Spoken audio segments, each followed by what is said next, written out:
Hello, world, and all who inhabit it. How are we doing today?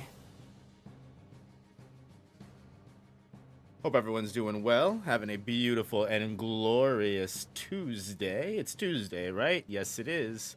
Heyo, heyo, heyo. What's going on, everybody? What up, Yank? Yes, what's up, Yank Jester? What up, Big Racket? What up, Tenro? Red White Ranger? I'm doing well. Thank you for asking. Thank you so much. Doing good, doing good. The girls, the dogs are with their madre. They're downstairs. They're eating their dinner, chilling, killing. And we are gonna react to some cringe. I thought that would be appropriate. Still taking it easy, still getting back into the swing of things. And I did say I wanted to do 30 hours every month of streaming, and I am very much behind on that. So need to do a little bit more. I think I'm at like 10 or something like that. Maybe I think I need to do a little bit more, but either way, so we're gonna stream again today. Appreciate the lurking, noobs, appreciate it. And I also found out that this came out today, so I was like, fuck yeah, I'm gonna fucking react to it on stream. Why not? Because we reacted to Jujutsu no Kaisen, and that shit was fucking ridiculous.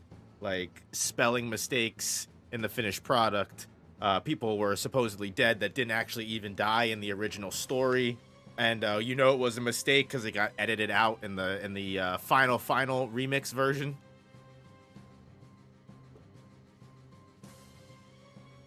AI art. Traced scenes. It was just abysmal. It was embarrassing, honestly. And I thought maybe we could recreate some of that magic here today. So if you're not familiar with Attack on Titan, or you're not familiar with Attack on Titan no Requiem, I'm going to give you a brief little introduction to how this all came to be. And obviously there will be ending spoilers to Attack on Titan, but we'll all be here for it. What kind of dogs you have and how many? You got 5? Damn, that's crazy. Good for you, man. I'm jealous. 5 is crazy. We just recently rescued 2 dogs. They were on my stream yesterday. But they're awesome dogs. Love them. They're good, well behaved. Did anyone get any of that snowstorm? We'd had a little bit of snow. Nothing like a crazy storm or anything. We've been having a little bit of snow here and there just because it's been so goddamn cold up here. But we manage. We persevere.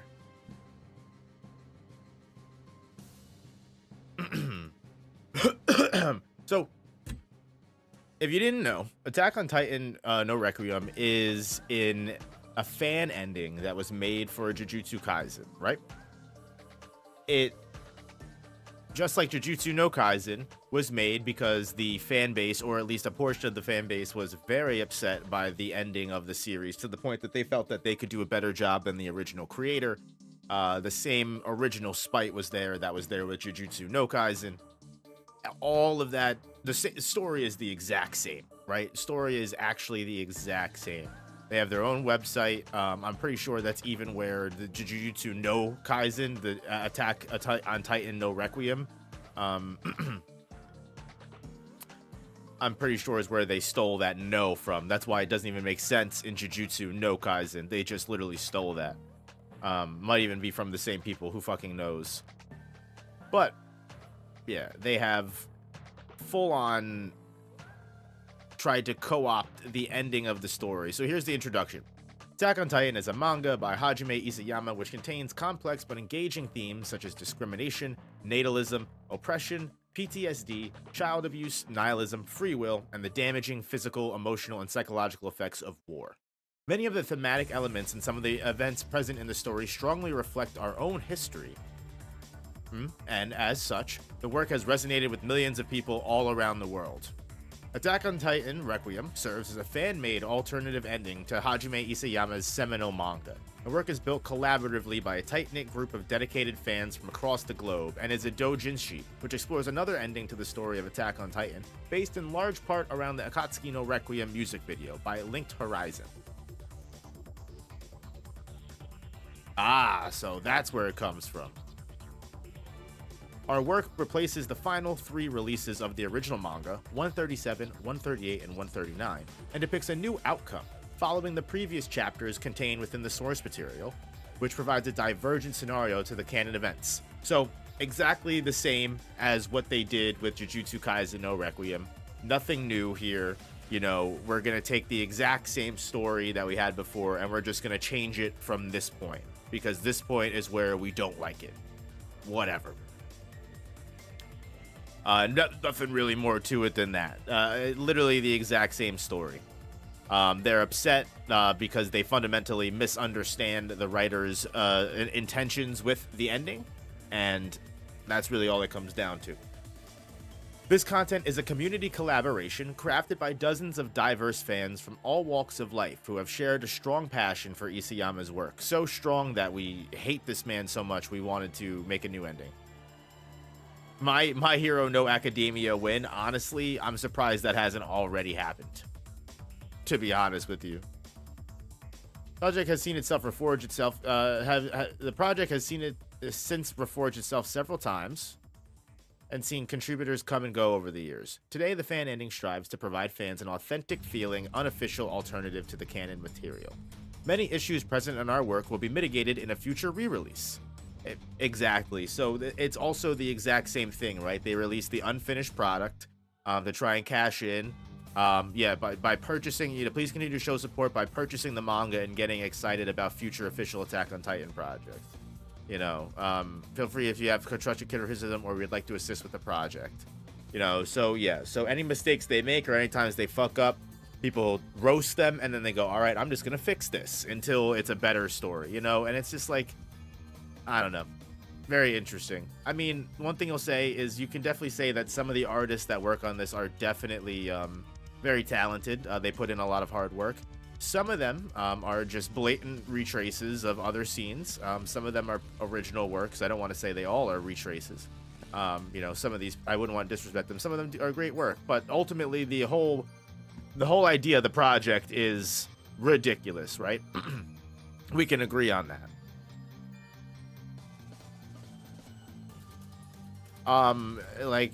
They've only done part 4 of Attack on Titan. They're only done up to part 4. They plan to do, I think, at least 10 parts, and then they have an epilogue. So they've only done 4 parts. They haven't even finished it yet, but they've already had enough time and effort to make an anime. And I have to say, they put music on the website while you're reading it. I imagine it's copyright claimed or some kind of Attack on Titan music, so we're just gonna pause that immediately. It's like going to a MySpace page if anyone's from that era.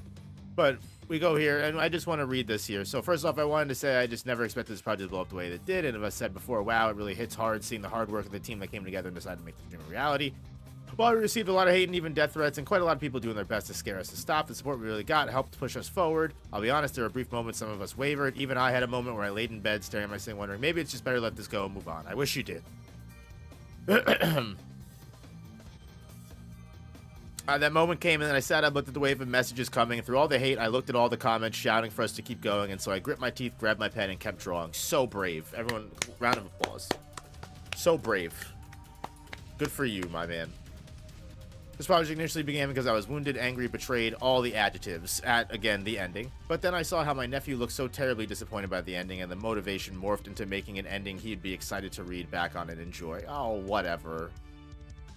Vision expanded all of you. I wanted an ending I'd be excited to read through, and with the help of every single writer, artist, editor, and revisionist in my team, I'm excited to say that it's coming along incredibly, and I can tell you all with certainty we wouldn't be here if we didn't love and respect this work of art. That the same shit that the fucking JJK people said, right? It's just like, come on, dude. We love and respect it. But I was angry, betrayed, and wounded because the author didn't do what I wanted for the ending. It's like, all right, dude. And like also like the self-importance of like, I sat up and I looked through all the hate and I saw the people telling us to go, and you guys carried me through. I was strong for you guys. Shut up.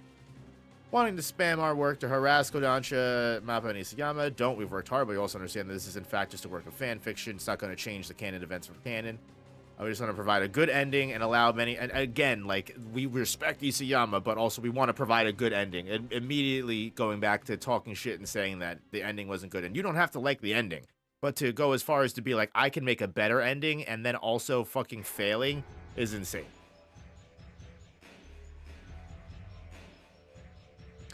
Now, where I live in Florida, and that damn cold from the north got me sick. Yeah, man, it's rough up here. It's rough up here.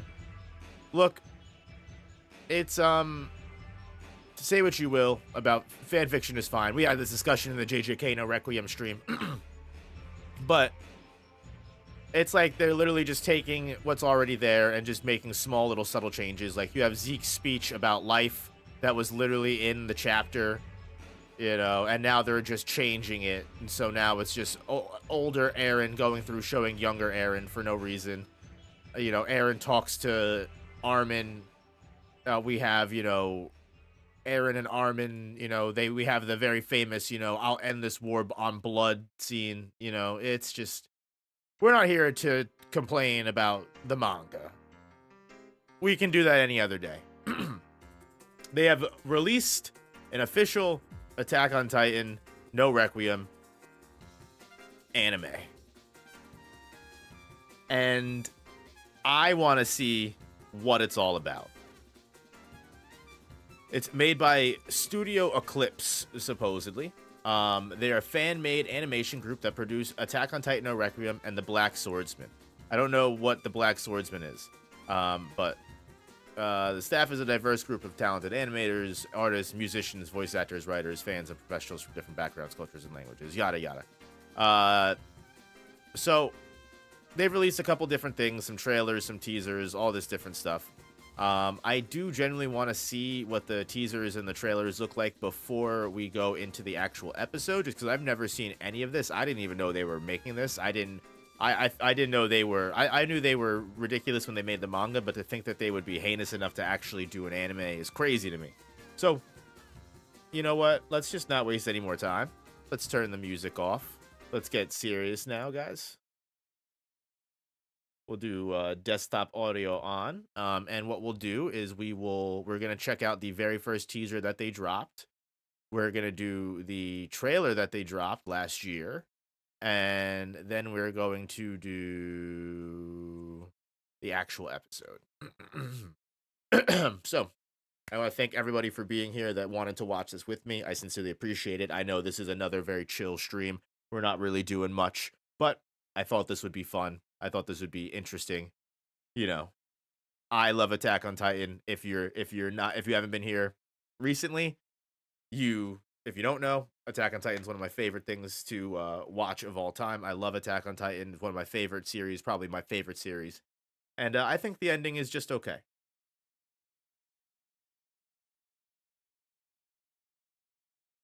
I personally think the ending is fine. I think it all makes sense. I don't think anyone's character was assassinated. If you were watching the Arcane stream yesterday, you saw me that I literally think that we should vote the word and phrase character assassination out of the vocabulary. We're already taking a bunch of shit out of the vocabulary, so we might as well just take out character assassination. But let's go into the first teaser of Attack on Titan Requiem episode 1. And again, this is just episode 1. It's not the entire fan ending. They haven't even finished the fan ending. It's only up to part 4, but they felt the need to animate the first episode before they even finished the other 6 parts. They're not even halfway done with their manga. And when did this come out?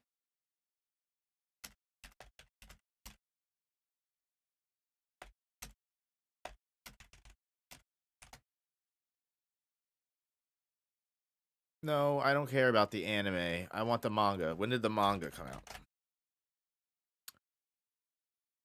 The manga is not yet released, but the anime is. It's fucking insane. When did part 1? When did part 1 of AOT No Requiem come out? That's probably a better question to ask. Come on. 3 years ago? 4 years ago. Just about 4 or 5 years ago. That sounds about right. I don't understand the hate for the ending. Wasn't it specifically because Aaron had his whole crybaby speech and the fact that nothing changed? I kind of felt like the manga author was hella based for that. I mean, yeah, it kind of makes sense. I mean, why Ward? I remember I was having a discussion with somebody about this specific thing, and they said that the manga gives a bad message by saying that by having nothing change and by having Aaron say what he says, and that they either should have had Aaron win or they should have had everybody live a happily ever after and live in peace, because that would give a happy-go-lucky message and wouldn't give. It's like it's the most childish thing in the world. It's like, dude, this is real life here. Like, we can all agree that in real life, like, we don't get happy endings. It's just not what happens. We have times of peace, we have times of war. Most of the time, it's the latter, unfortunately. Literally, that is the whole point of Attack on Titan, is to understand that message and to be like, wow, like, we kind of suck. We're humans. We kind of suck. And the thing is, I think a lot of people have a hard time struggling with that kind of information, and they move to immediately something that isn't that, which is exactly what this person said: is I hate this ending. They assassinated it. They ruined it because they didn't have a happy go lucky. War is bad. We and throw it in our face thing, like they actually ended up doing in the anime a little bit more, as they had Aaron go off more explaining how you know he did it because he wanted to. He was fucked up to do it, and he just had way too much power, and he was a psychopath. And Isayama literally had to spell it out for people. Um, and again, they're just the people that just wanted Aaron to win. Um, that's really what it comes down to. The people that hate the Parodies Alliance, like Mikasa, Connie, all John, all those people, because they went against Aaron, and Aaron was the main character. So God forbid you go against the main character, and Isayama ruined them because Aaron should have been the main character, and we actually loved fascist Jaegerist parodies, and we should have actually won. And it's just, you're telling on yourself here. But you know what? I don't know what Attack on Titan or Requiem's story is. I haven't read a single lick of the manga, the fan manga. Um, so I don't know. Genuinely, I really don't know. That maybe they don't. I don't know what way they're looking to go. I know supposedly I've heard that they uh are really really upset about the Aaron Historia the ship not happening, which, I mean, yeah, it's fine. I also agree that Historia's child felt kind of weird, that it was just kind of a nothing burger when they had built it up a little bit and almost felt like it was a dropped plot point. Um, a lot of people assumed that that was going to be Aaron's child, that he was going to pass maybe the Attack Titan on to, or what, there was going to be something in regards to that. But of course, nothing came of that. And they are very upset about that. Which again, I can agree with the sentiment that that definitely felt a little weird, that her being pregnant and having a child, and then being basically essentially taken out of the story because she's pregnant. And at the end, she just has a kid, and then that's the end of it. It's like, okay, why did we do that? What was the whole point of that? But again, that I don't think that it was a character session or ruin. I think it was just a little weird choice of a story. Maybe again, it was a plot point that Isayama was like, you know what, I'm not doing this. Um, but yeah, disclaimer: all the characters and canon materials used are the sole property of blah blah blah. Shingeki no Requiem is a fan work and made with our utmost respect to the original creators. To the honor, it's not with made. I hate when they say this, because it's not made with the utmost respect, because they literally talk shit about him constantly, and even in the introduction. They're exploring a what if scenario of its ending. They're not a team of passionate fans. They're a team of angry fallen fans. Like scorn fucking X fans that hated everything so much they wanted to make their own series, but they can't just say that. They have to say thank you, Isayama, for blessing us with a modern masterpiece at the end, because they have to pretend like they're nice. But again, enough of my yapping. I've been going on for 24 minutes, 24 hours. Sheesh, that'd be a long time. Let's just fucking watch this shit, right? And you know what? It's funny. Studio Eclipse. If you, I don't know if it says like don't react to this. I don't know if you guys will be haters that I reacted to you and I talked shit about you. But just let me know. But I'm just telling you right now that the reaction content is fair use. I am going to pause plenty of times, I'm sure, and have plenty of criticism and plenty of transformative comments to say about your work. So if you claim me, I wouldn't do that personally. And yeah, we'll see where that goes. So just wanted to put that out there, guys. I don't know what these guys are like with this animation studio. Maybe they're not. Maybe they'll be very happy for the criticism. But just want to put that out there. By the way, we do understand the law here over at No Operator. We do understand fair use, and I will fight your copyright claims to the end of the earth. Just wanted to put that out there. Love you. Let's go. Let me know if the volume is okay.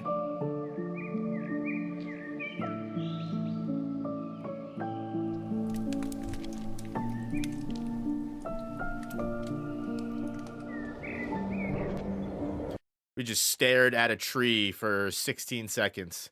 I mean, fair enough. The tree is pretty symbolic. I definitely won't josh you there, but okay. That was a whole quarter of the chapter. We're using pre-shown.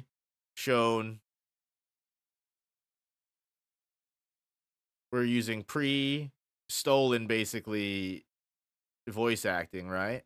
Because we don't have any voice actors credited here. In my opinion, I would imagine we're basically using the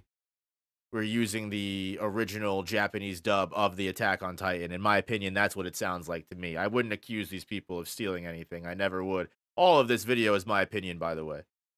I just want to put that out there as well. You know, I don't know what these people did, or there's AI, or they use tracing. That's just what I've heard.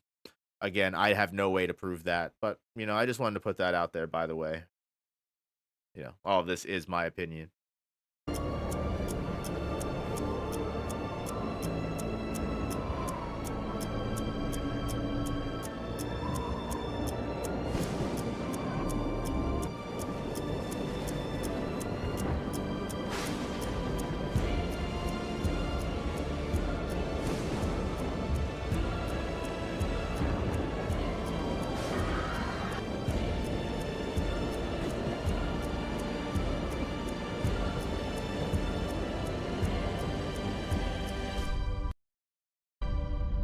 Okay.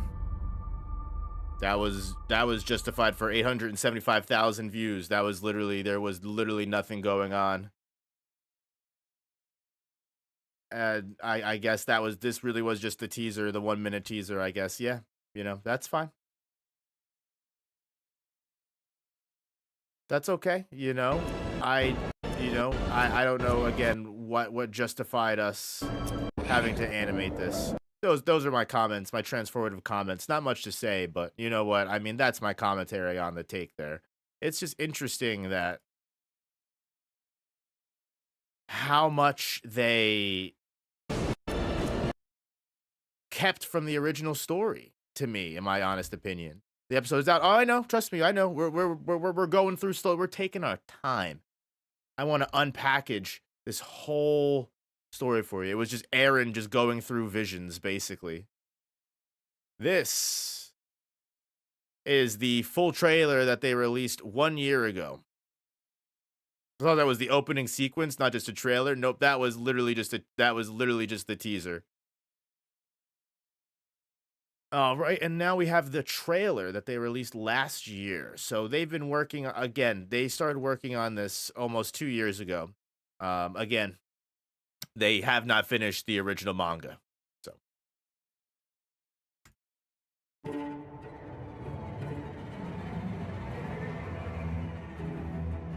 I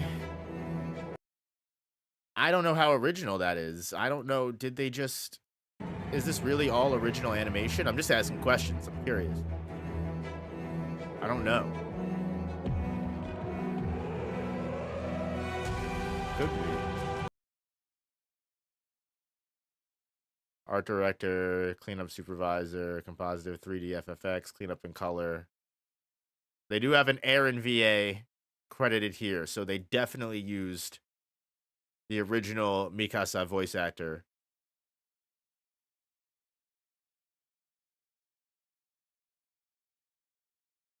So they have 3 people working on background art.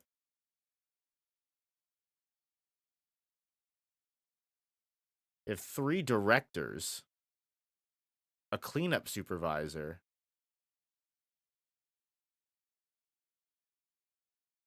key animation, they have 1 person doing the main animation.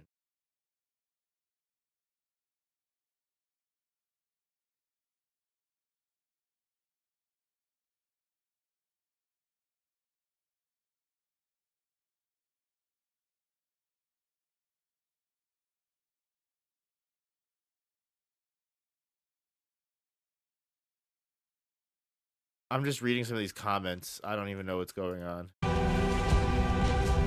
This is, looks very interesting. That was that just a was that just a scene from the anime? This looks like it's just a scene from the anime.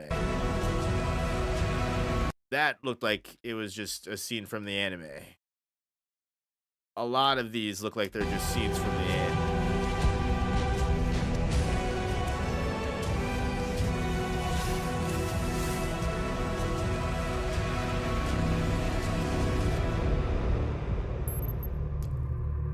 For 2,000 years.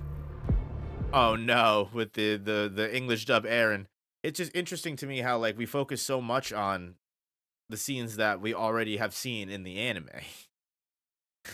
That's always what's so interesting to me is all of these fan projects, they use so much of the existing material and they just change a couple lines here or there. They don't even like eh, I feel like if you're gonna do a fan ending, at least commit, go full on, start diverting from the beginning.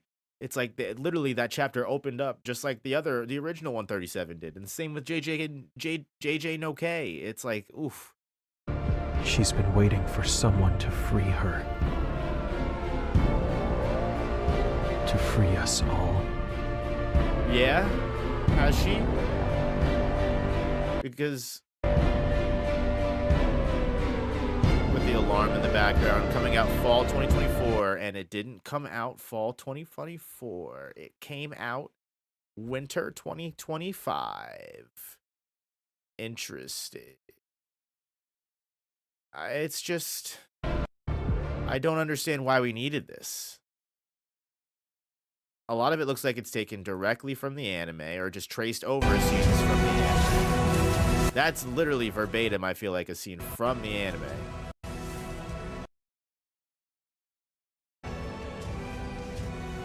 Almost like there was no point in making this. Yeah, but pretty much. All right, guys. We have thoroughly baked in the oven. And it's time, I think. I think it's time to just crack this thing open and get right into it. Because there's not much more to say other than that, really. Let's see what this is all about. And again, this is blind as you can get, one of the most blind reactions possible because again, I have not read the manga.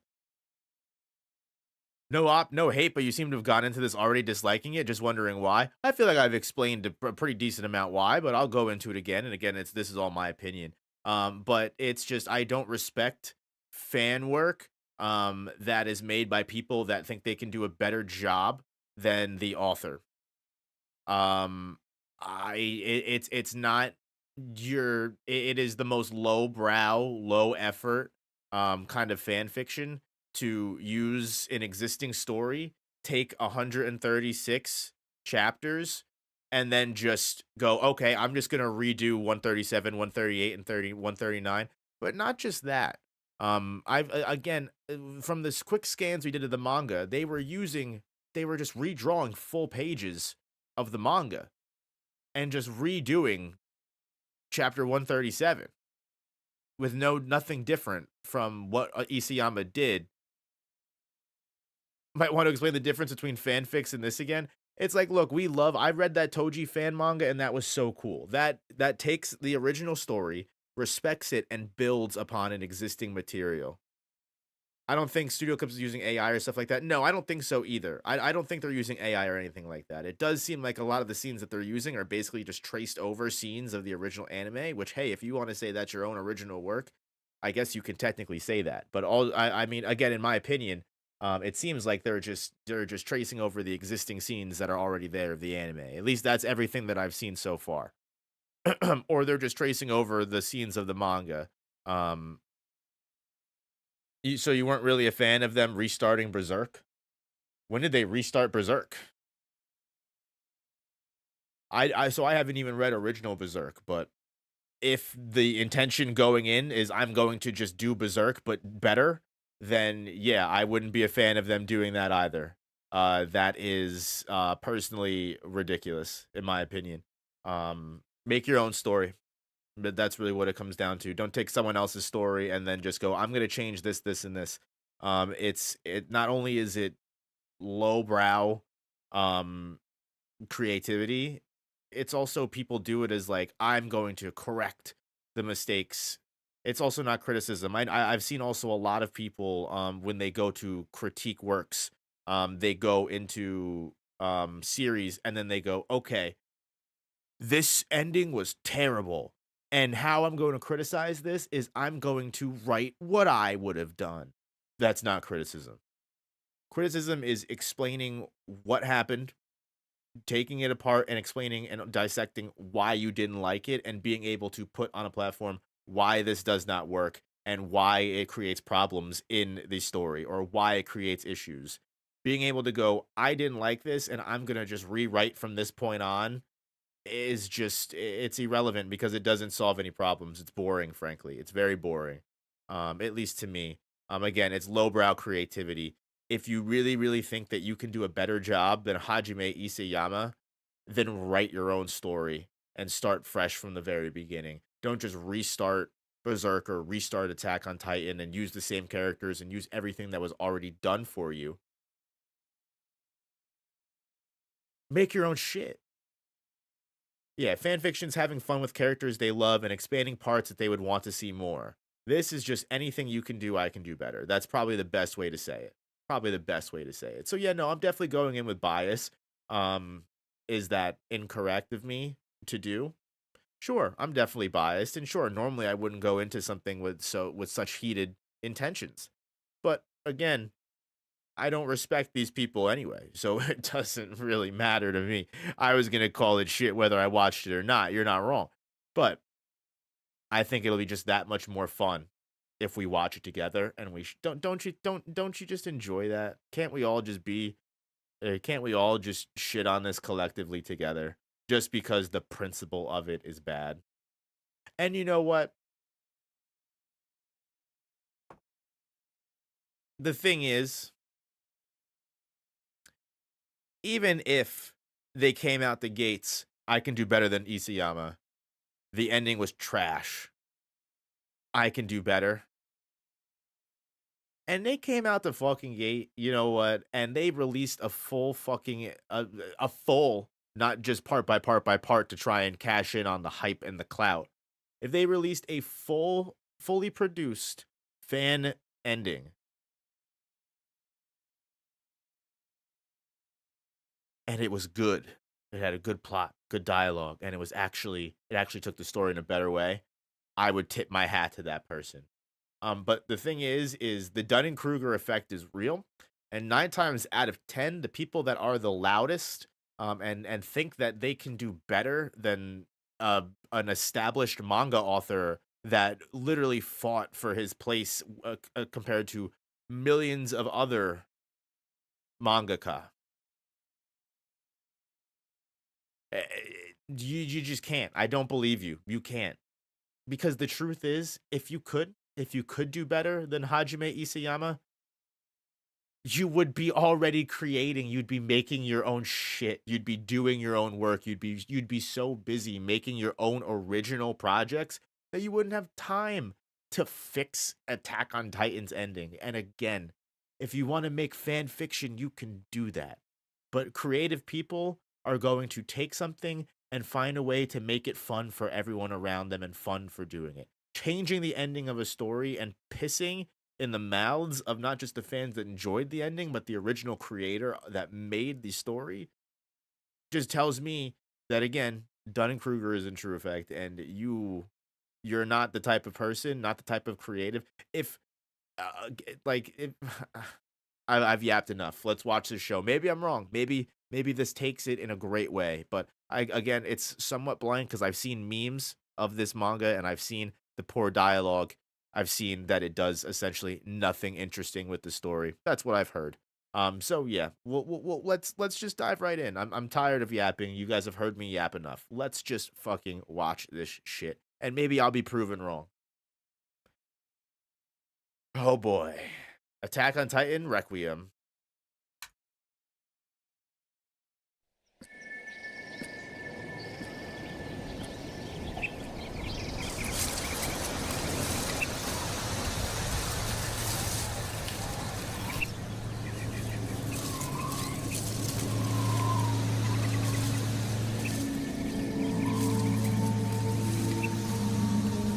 I mean, if it's not traced, they animated everything very well. It does look pretty good. But I just have a hard time believing, personally, in my own opinion, that this isn't traced to some degree. It's all done by one person, by the way. Mikasa?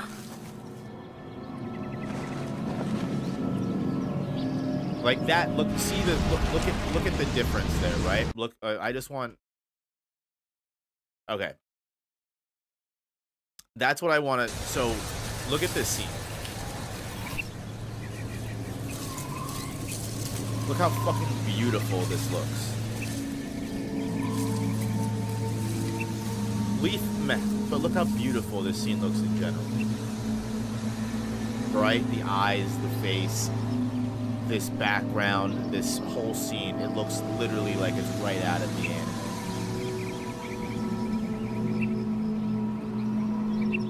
Looks beautiful. Mikasa? Even this looks good. Now see, now pay attention here. I want you to see how this hand moves, and I want you to look at those skinny ass little legs. Look at how beautiful that all looked. Now watch this. Do you see how like you can see the frames? Am I crazy? You see it. You see the hand. You see it kind of drop. You see that looks fan animated. That looks like one person. That looks like one person worked on that, right? That looks like one person worked.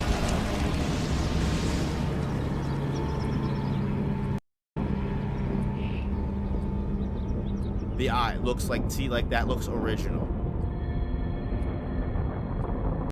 Look now. Look at this. Now look at this. The sand, everything, and the back, and then look at him on it.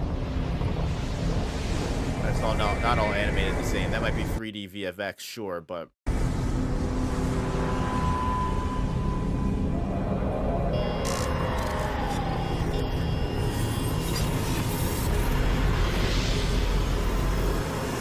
those. I think the hand movement looked really good. I think the guy recorded his hand and then traced it, which is a technique called rotoscoping. I'm not saying it looks bad. That's not the point. That's not what I'm saying.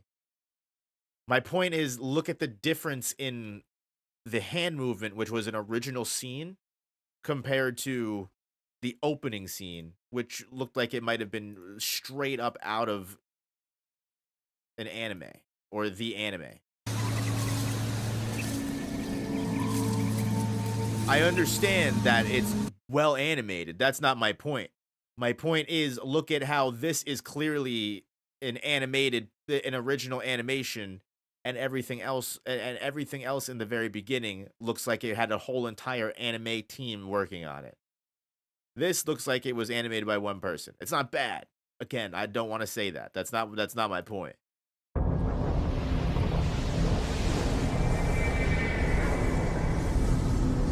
That looks original.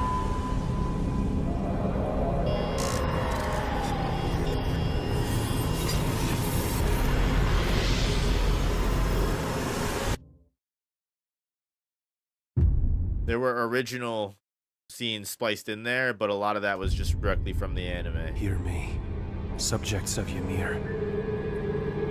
Are you waiting for, Frida? You need to kill that man right now! He's no match for the Founder! And this is what I mean, like,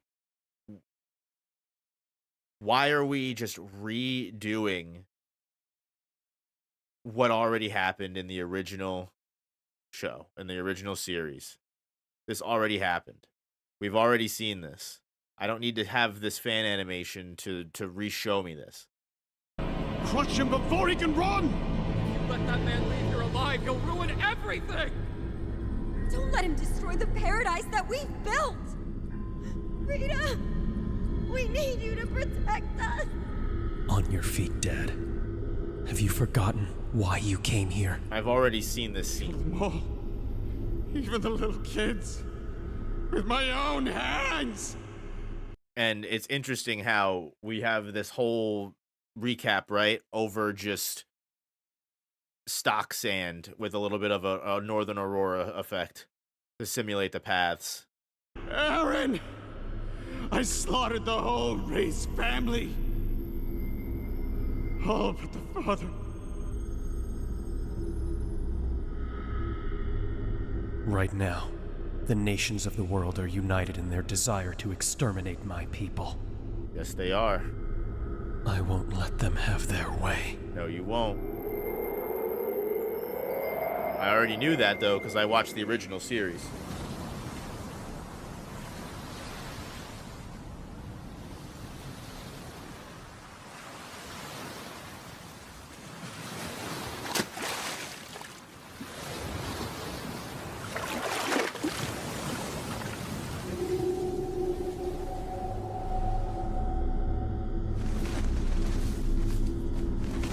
Is this just the... Mr. Zeke? Mr. Zeke! This is another scene from the original series. Why? Why is so much of your fan ending unoriginal? Why are you just redoing the scenes that I have already seen? This isn't fan fiction.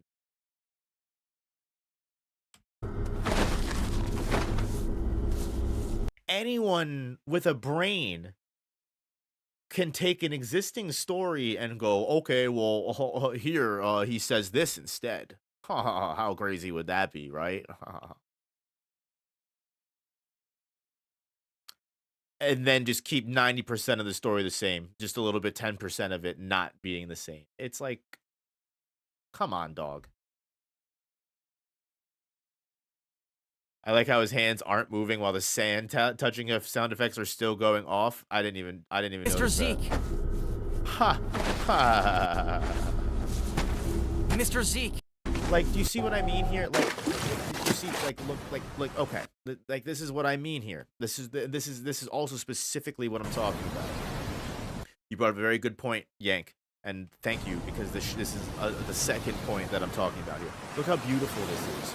Look how beautiful those hands are, dropping the fucking thing. I'm pretty sure that's directly cut right from the anime. Pretty sure that is also directly traced right from the anime. Pretty sure, in my opinion. I don't know. Mr. Zeke? Like, look at that. Like, that looks beautiful, right? Like, that looks like it's drawn. Probably is. Just putting a little bit of motion. And now look at this. Mr. Zeke? Mr. Zeke!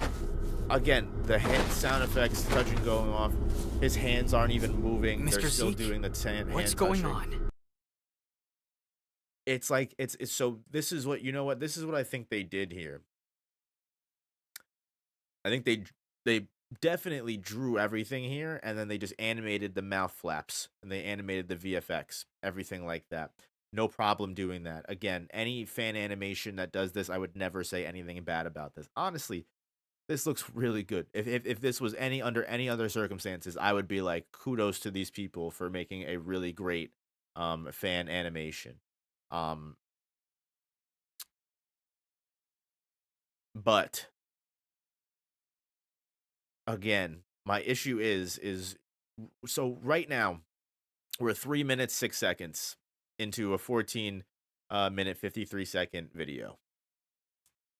That's about, if I had to guess, if we do it at 15, it's almost about 20% of the episode so far. Not that much. Everything that we've seen so far, all just shit that we already have seen from the anime. All shit that we already know from the anime. I think the only original thing that we've seen so far was the scene of little Aaron looking at big Aaron. 3 minutes in and nothing new happened yet. Exactly. This is my problem. This is my point. You're spending so much time and effort just retreading ground. Please just focus on something new. If you're gonna talk shit about how Isayama ruined the ending, why are you doing literally everything so far the exact same except changing very small things? Clearly, the ending wasn't that bad if alls you're changing is a couple key differences here or there. Sure, the adult Aaron and young Aaron thing is about to come up. That's something that the original ending didn't do. Fine. Again, I'm not saying that this doesn't have any original content whatsoever, but it's like, eh, come on. Again, this is what I mean when I say it's lacking creativity. Like, if I was going to, like, for example, um, I said in one of the last videos, if it was something that people wanted to, and I thought it would be a fun thing to do, I would do my own version of the Jujutsu Kaisen ending. If that's what people wanted, I would do that, and I would do that for fun. You know what I wouldn't do? I wouldn't do the exact fucking thing that Gege did and just change a couple things. I would go completely off the wall. There's an old video that I made that was called "What If Geto Won?" And instead of just redoing things that I've seen from the anime, I took it in a completely different direction and thought it would be fun if Geto waged an entire war with all of the Jujutsu sorcerers in Kyoto all at once. And then it breaks out into Todo and Nanami versus Geto. And then it gets even higher tier with people like Kusakabe showing up and Mei. It would have been super cool with Geto and Rika working together. I I thrived in the fact that I was free to do whatever I wanted. Whereas this just seems very restricting. It seems like you're trying so hard to still do the exact same things. It's like, dude, have fun with it. Do something completely different. Why are you having Armin and Zeke talk again? Why are you having them have the why are you having them have the exact same conversation? At the very least, if you're gonna keep all of this the same, start after this. We've already seen this. We don't need you to do it all over again. It's lazy, personally.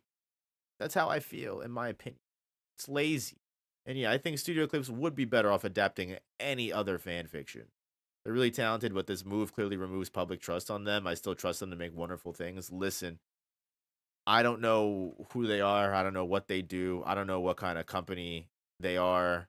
I literally have no idea about these people at all. They have a Twitter, apparently. Um, I don't know what they do. I've never seen anything on the Black Swordsman. Um, so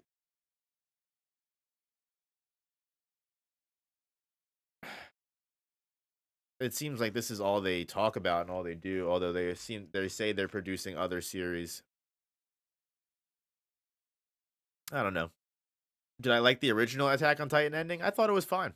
Thought it was okay. It was all right. It definitely had flaws, but it wasn't perfect. I don't think it deserved a fan ending, though. I think it was fine. It's over.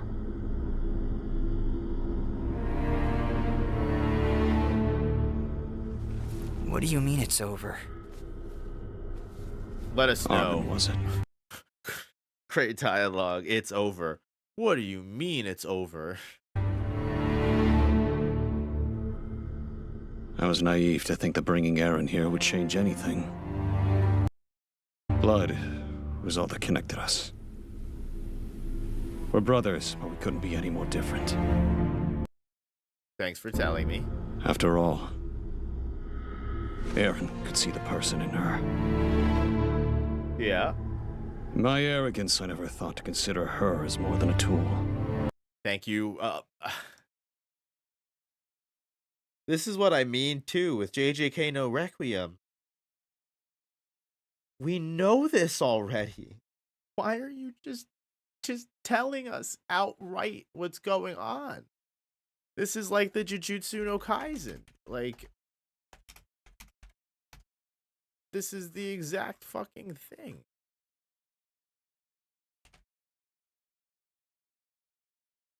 I don't know what the website is.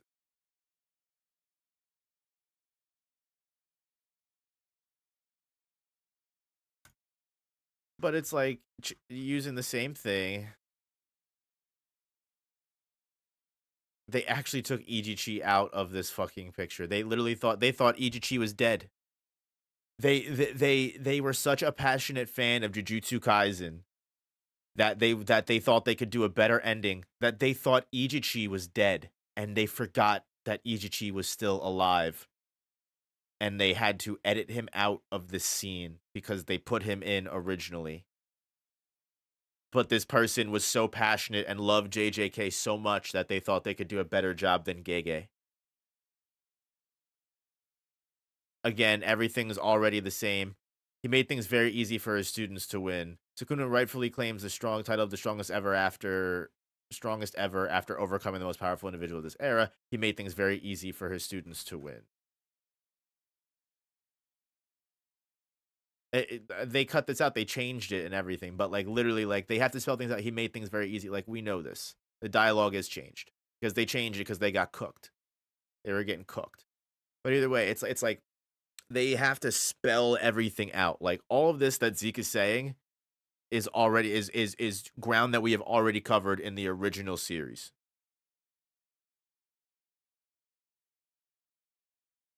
But instead of inferring this, because again, everything that he just said, you know, Eren was able to see and connect with Ymir on a way that I wasn't, because I considered her as a tool, just like the royal family did.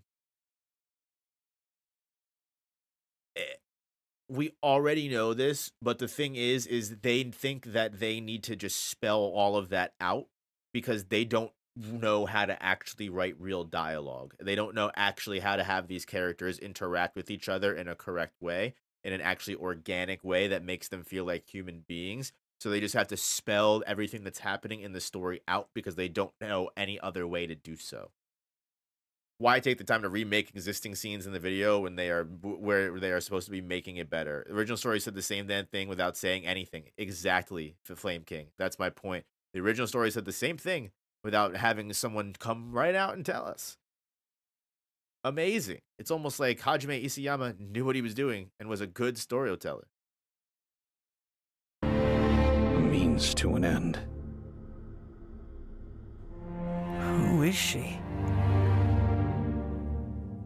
The origins of this place holds the answer to that question. Are we gonna we're gonna redo Ymir's backstory for no reason?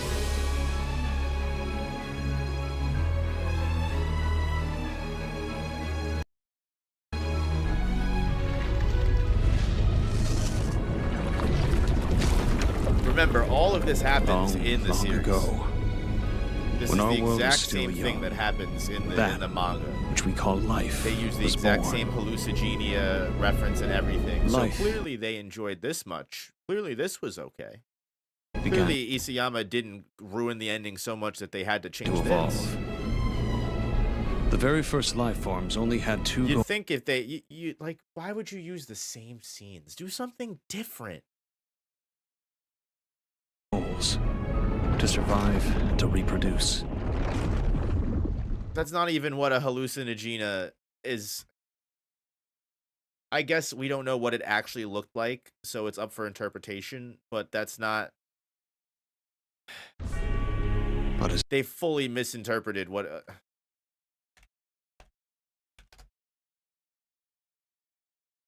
Maybe I'm incorrect.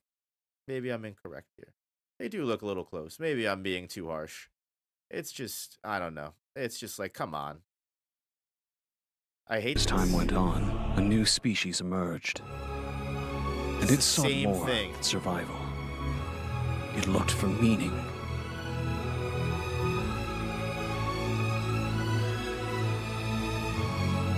And as it found its meaning, This is the first original scene we've gotten so far, I think.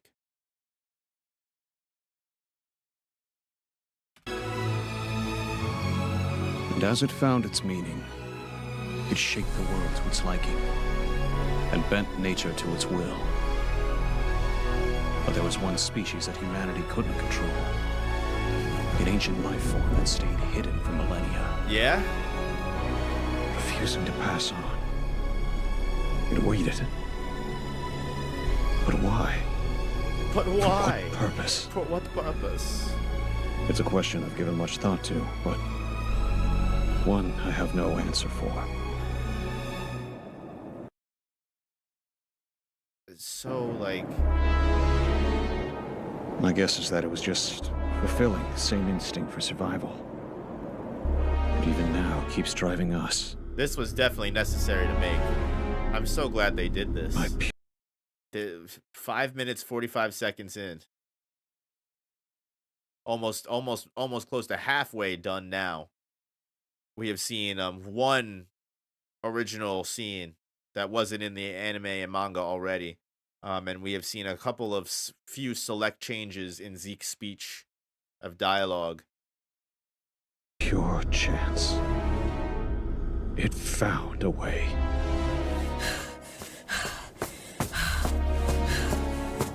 And now Eren and adult Eren are watching those CGI dogs. One pitiful slave girl defied her master and stumbled upon that great, terrible power.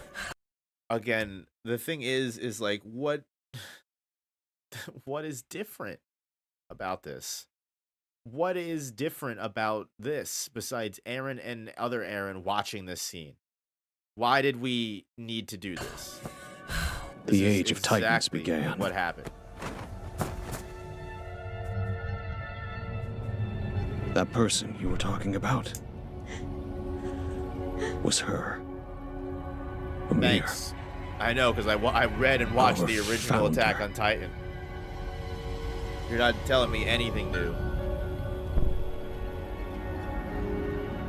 There was And like, the thing is, we already know that Eren saw this, right? Like, it's very much implied that Eren is pretty much almost omniscient, being the founding Titan once he awakens completely. Like, he pretty much has seen and will see everything that has happened, will happen, and could happen. To the point that he may even be able to change the timeline. Why do we need to see them seeing this, right? It's pretty clear. We already had the scene of Eren and his dad when we get the realization that Eren knows, sees, and has seen everything. You know, we get most inklings of it, and then we see a little bit more bits and pieces of it as the series goes on. But I don't know. no meaning to her existence and suffering. But still, she refused to die. Again, you're not telling me She anything I just don't accepted already her know. fate. If she had just succumbed to her injuries. So now Zeke's butthurt. I guess that makes sense that Zeke would be butthurt that Ymir should have just died instead of her enacting these 2,000 years of tragedy. But isn't the issue, I don't know. 2,000 years of tragedy could have all been avoided. Perhaps. No, Op, am I naive to think people would be so confident as a change beloved work because they can back up that talk? No. Well, yes, actually, yes. I think you are naive because, like I said earlier, Dunning-Kruger, the loudest people are usually the most inept people. Anyone that thinks they're confident enough to make a better ending than an esteemed manga author. Again, anyone that's creative enough to do better than Hajime Isayama is doing better things than rewriting the Attack on Titan ending. I promise you, they're a little bit more they're a little bit more creative than that. We could have been spared from this existence. So what do we gain from changing the scene of Zeke and Armin and now having us know that Zeke thinks that Ymir should have just died? What did we gain from this scene? 6 to 7 minutes in, almost halfway through, and this is the first real change we've done. And I honestly can't even tell you what it changes or why it changes anything, because I could have honestly implied that Zeke was not a fan of Ymir starting the 2,000-year Titan curse. I didn't really need this fan animation to tell me that. I probably could have understood that I feel like if you told me that, I would probably believe you. The founder, unable to move on from the king's will, was banished here to a world free from death. Yep, and again, just telling us information we already know that we Forever could have got cursed from the main they and his story. descendants. Are they planning a part 2? Oh yeah, I imagine so. They haven't even finished their manga. They only finished 4 parts of their manga, 4 parts of their 10-part manga. Again, no idea why they decided to make a fan animation episode. Maybe to promote, but again, it screams they want the clout more than they care about the making an ending. They're like, I can do better, and I'm gonna get big doing this. That's what this screams to me. Again, just redoing Ymir's transformation scene. Just Aaron is there to witness it. I don't know what the point of all of that was. We're basically at the halfway point now. This is Godlike the in halfway power, point. but forever a slave. That was actually the halfway point. So halfway through this, nothing has changed. Halfway through this fan ending,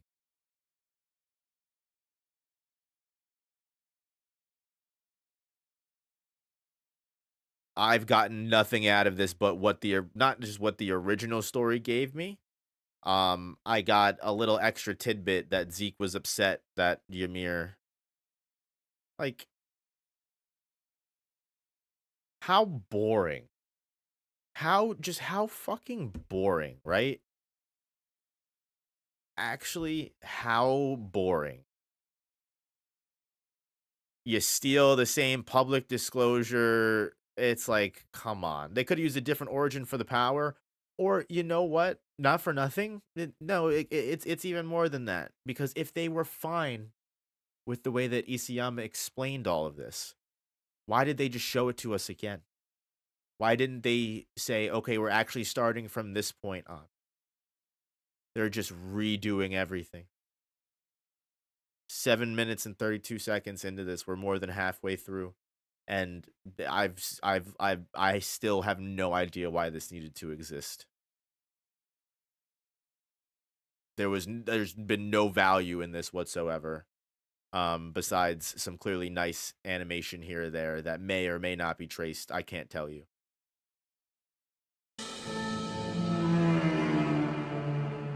Oh, I forgot to read the public disclosure. I've been so busy ranting. The founder, Ymir, is connected to the Coordinate, the power of the founding titan. For generations, it has been under the complete control of the Rice royal family and has passed down the vow to accept the world's hatred and never wage war against them. Eren Yeager usurped its power, shouting the old vow, declaring a new vow for Ymir in exchange for her to gain her birthright freedom. It is by this vow that Eren Yeager can command legions of colossal titans and destroy the world. It's like, you know what? Like, don't you think you could have put in a little bit of, like, a little new information, this information for public disclosure? Like, you could have done your own original. I've not watched AOT, but I'm sure the episodes this is stealing from there was more than just a guy telling us stuff. The scene is almost pretty much identical. It starts off the same. It's just Zeke trails off and doesn't really say much of anything. He just ends up recapping stuff. Like, the original scene, I wonder if I can play it. I probably can. I'll probably get copyrighted. But it'd be cool if you gave your opinions after seeing the complete product. I mean, we've already written this off, you know? But I mean, I doubt my opinions will change. I mean, again, we're halfway through this and nothing of value has been shown, and I think that's a little horrendous in and of itself. Maybe it gets better. I highly doubt it, though.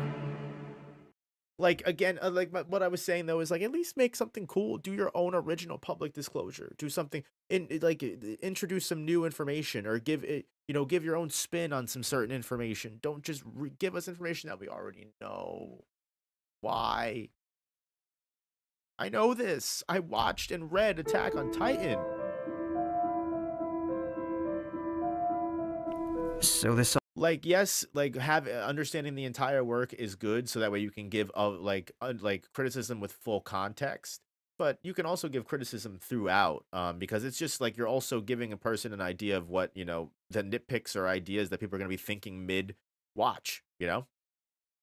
yes, when I have the full picture, I may think differently about things that I saw before. But you know what? I'm also reacting, and I also have to give enough commentary so that way, if Studio Clips wants to be funny and they want to copyright strike me, I can say fair use. So that's also why I'm pausing and commenting as well. But trust me, I'll have plenty to say when this is all over. I don't think I don't think half of the episode being exactly what I saw in the original Attack on Titan with just a couple words moved around is going to change after I've seen the other half of the episode. That's pretty obvious. It all began because of her. But if she has the power to defy death, why not use it to free herself? I've spent a long time here trying to answer that question as well. Why didn't she try and get revenge on the man who enslaved her and ordered her to be killed? If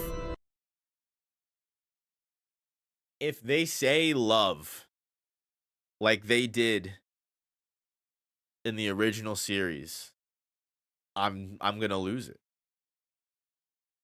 If Zeke actually says that it was love why Ymir didn't kill King Fritz and free herself, just like they did in the original series, you can't make this shit up. It literally is just an excuse to ship Eren and Historia if that's the case. Maybe she couldn't. Was there some kind of condition to her power? I came to that conclusion as well. However, the more of this history I witnessed, the less sense it made. It was clear that there was no limit to her power. Could it, then, have been her own will?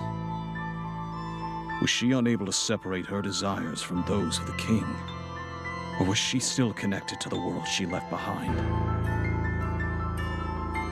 Was that her meaning? In the end, Eren was able to understand her when I couldn't. That's why she sided with him. Again, besides a couple of changes, we've seen all of this. We've seen all of this already. Really, we have. We've seen all of this already. He offered her something that no one else could. What's that? And that was... freedom. Freedom. Oh, he said it. He said the thing. Freedom. Why was this made?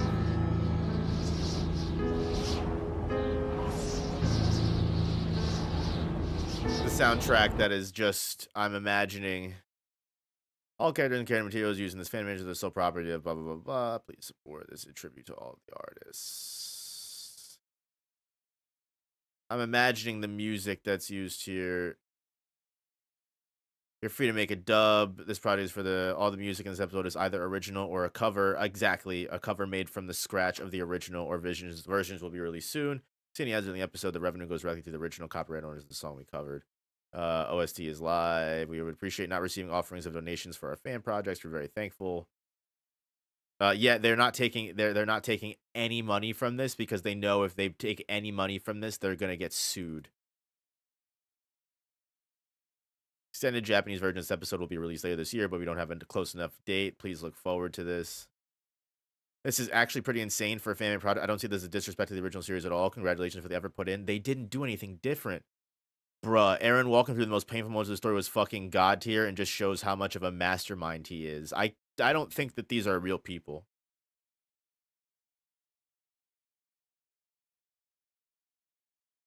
Did I expect it to be this good? No. Did I like it? Yes. Yikes. 11:40. This is the moment I like the most in the episode. 11:40. Oh, we haven't gotten there yet. Okay, let's see. This is where it gets good, guys. 9 minutes into the 14 minute 53 second video where we literally just did scenes from the anime with a couple dialogue changes. Peak fiction. Thank God for Studio Clips for saving Attack on Titan. Where would we be without them? Oh, here we go. Eren music time. So, Ymir. Is she free? Just watch fucking Ymir fucking die and get turned to a Titan. Is she free? Are we all finally free? Are you gonna say something, Aaron?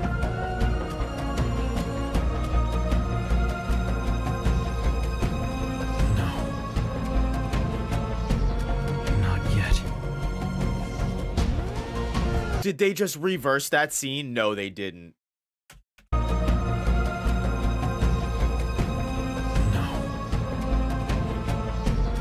Not yet.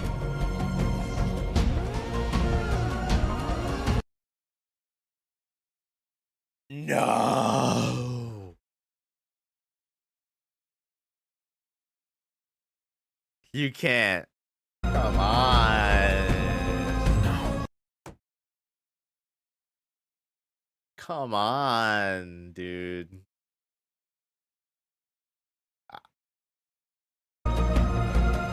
Also hysterical, right? Look at this. No one gives a fuck about any of this. Skip, skip, skip. No one gives a fuck. Skip. Oh, a little bit here because this is all original scene. You can tell where the original scenes are. You can tell, you can literally see no one gives a shit about the retreaded shit because, of course, it's all fucking. We've already seen it. Oh, a little bit of original here. Oh, yep, nope. Now we're just retreading ground. We've already seen all of this. We've already seen all of this. Oh, oh, oh, nope. Original scene. Nope. Well, we've already seen this. This is all stuff we've already seen. Oh, oh, oh, oh, a little bit of original scene. Here we go. Oh, oh, oh. No one cares. No one cares. We've kind of seen this already, guys. We've seen the and all original. All original. I'm imagining. Oh, this is the credits. The credits start at 13:30. The credits start at 13:30.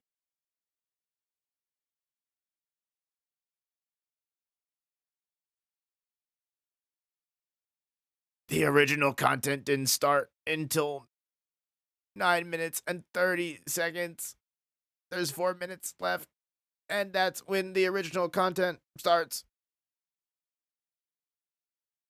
And they took this scene and they animated 5 seconds of it and said we need it to go longer. So instead of animating it for longer, they just said reverse the clip.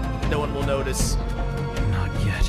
But you can't get me. I edit videos in software. I can tell you. Look at that. Look at that. Look right here. The scene finishes right here. This is it. And then they were like, "Wait, we need the scene a little bit longer. Can you just reverse the scene?" And the editor said, "Of course, bro. Who do you think I am? Do you think these fucking idiots are gonna realize the wind's going backwards here?" Well, I fucking noticed. Look at it. You can't make this shit up, man. But we showed her she's not alone anymore. What else could she be waiting for? What else could she be waiting for, right? Crazy. Like, you know the crazy thing about this here? You know the crazy thing about this here is, so they have this adult Aaron talking to younger Aaron here, right? But the issue is it just shows how much the creators misunderstand the original material whatsoever, because I don't think they can even tell you why young Aaron is shown in all of these ending scenes. Because having adult Aaron there and just showing young Aaron this, you could be like, "Oh, adult Aaron is showing young Aaron, so it's a time loop and young Aaron still does all of the same things." Sure, yeah, but the reason that young Aaron is the Aaron that we confront in the paths and in whatever, bro, watch the video, it's literally showed there. Hold on.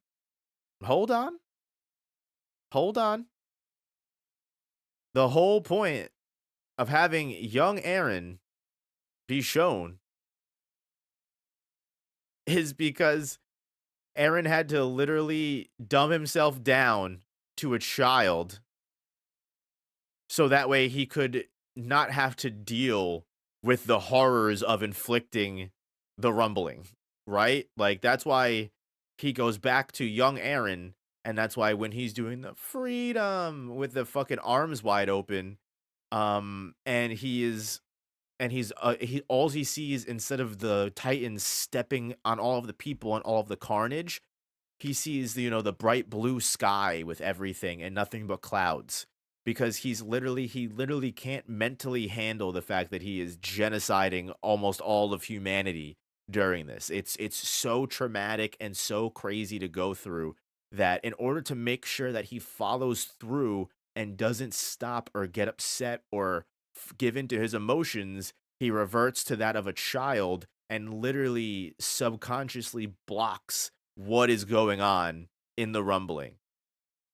So maybe they do understand it, and maybe they're going to change this, or make me eat my words. But just the fact that adult Aaron is here with young Aaron just shows that they read the story, but they didn't read the story, right? They know that this scene is supposed to have young Aaron, but they don't know why this scene has young Aaron. So they do shit like this as their changes. Again, maybe I'm wrong. Let's see. Let's go. Bro, watch the video. It's literally showed there. So let's see. What could she be waiting for?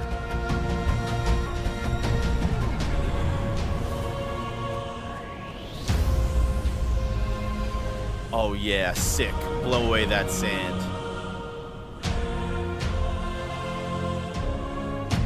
For 2,000 years, she's been waiting for someone to free her. Again, we knew this. To free us all. Thank you for telling me. That is why you are here. Yeah? The Founder's power has shown me everything. Things that have passed, what could have been. Thank you for explaining this to me, because I And what already can't knew be this from the changed. original story. But most importantly, it's shown me those paths built on the plans that I reject, leaving only one. We again, you're telling us information that we already knew, but thank you for spelling it out so clearly that a 3-year-old would be able to understand it. That's great dialogue. Well, again, 2 minutes and 30 seconds left to go, guys. 11 minutes of the better ending to Attack on Titan, which was literally just the same shit I already saw in Attack on Titan, but instead now adult and young Aaron are talking to each other. You wake up, you'll forget what you learned here. This will all feel like a long dream. So then why are you doing it? Until then. Only then will you begin to understand. It's like these people read the story through leaks and YouTube videos talking about what they thought about the leaks, then hate the story because they read it through a game of telephone. I mean, yeah. I mean, so the funny thing is here is, if this is the explanation that they truly give, that, oh, I have to show you all of these memories and all of this information, you'll forget every bit of it, and it will all feel like some kind of dream. But when I awake, and all these years later, we'll remember this. But the thing is, right? Is like, then, critics will be like, oh, this is how Aaron explains how Aaron knows everything in the past, because adult Aaron showed him. Okay, so let me ask you this question. How does adult Aaron know all of this stuff? How did he find out? Because he was shown as a child by adult Aaron? This is a chicken or the who learned this information first? Because if Aaron, as an adult, when he awakens the founding Titan's powers, becomes omniscient, as he just said, shows everything, even the paths that he takes, and he failed, if it already does that, why does he need to go back and show his younger self everything if he just learns it all anyway once he awakens the founding Titan's powers? Seems kind of redundant, right? It seems kind of like, again, they knew young Aaron had to be in the scene, And instead of doing their own thing completely, they said, hey, you know what? Maybe adult Aaron should just take young Aaron and show him everything. That would be cool, wouldn't it? That would be pretty tough. I mean, apparently it works, because apparently we're coming up on everyone's favorite scene. This is the moment I like the most. It's embarrassing. One. So then why did he talk to Grisha? Huh? Why did he talk to Grisha, following your logic? He talked to Grisha so he could get Grisha to do what he wanted. What do you mean? Grisha was not going to kill the Founding Titan and was going to give up. So Aaron had to break him down mentally to get Grisha to kill the Founding Titan. What do you mean? Grisha isn't the all-seeing, future-seeing Founding Titan. That's Aaron.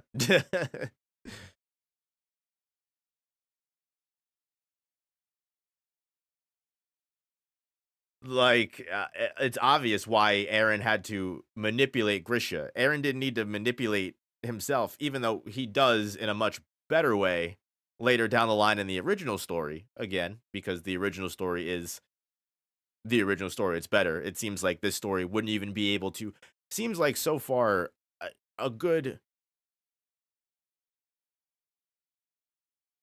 This whole story, this whole 13-minute and 30-second story wouldn't be able to exist without, it's literally just retreading the same ground we know and just changing little things. Like, it's literally, this is the exact same scene of Aaron waking up, the exact same scene of Armin meeting up with Zeke and Zeke explaining life and explaining Ymir's backstory, explaining how he doesn't understand why Ymir did what he did. We saw all of this in the original story. The only difference is Aaron is literally just there to watch it. Why did Aaron need to be there to watch it? I don't know. I don't know why young Aaron and adult Aaron had to be there to watch Ymir. I'm not sure why. Is it cool? Great. Again, they're having maybe some minor dialogue changes here or there. Public disclosure that of information we already know and information that's available in the original story. Again, just retreading of a conversation we already see. This is just a misunderstanding completely of why young Aaron is there, and they're like, oh, it would be cool if we did this.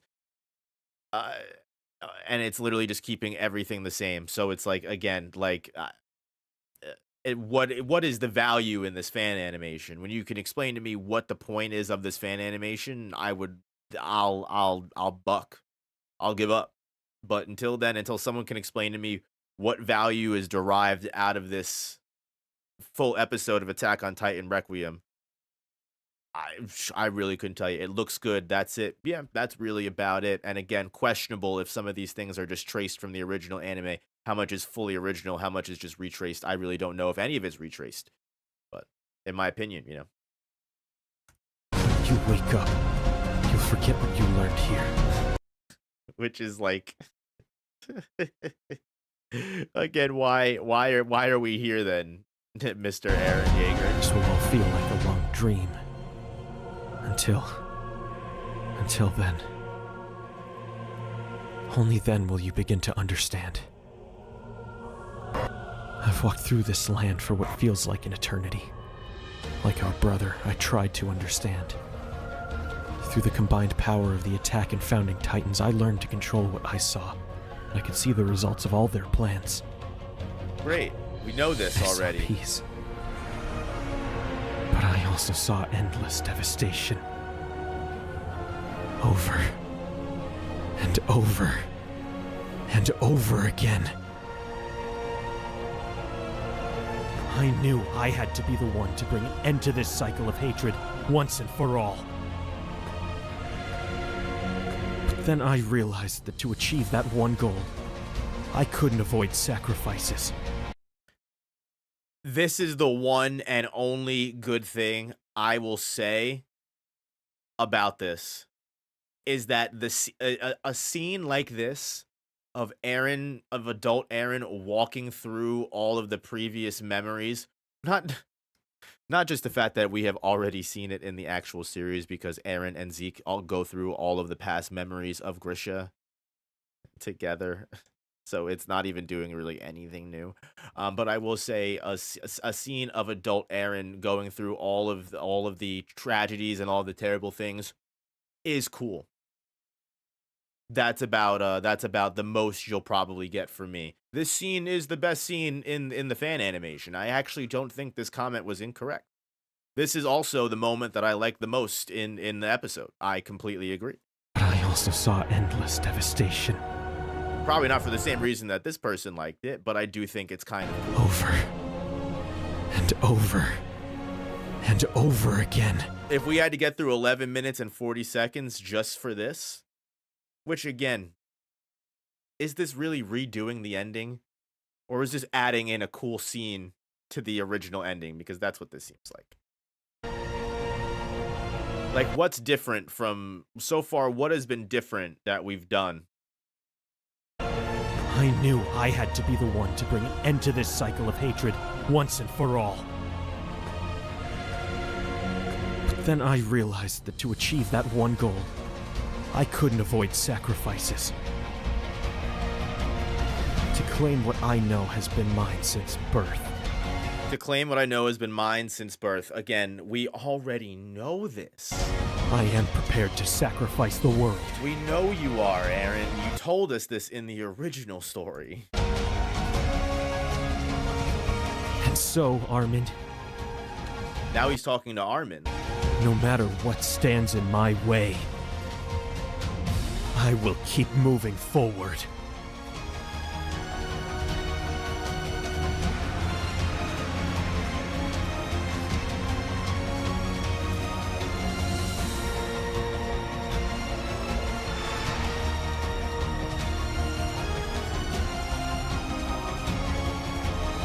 So Armin and Zeke, and then Eren and little Eren. What?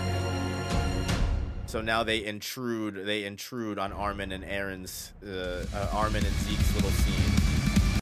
An extended version of the episode will be released. Oh, I bet it will. Featuring new open and endings.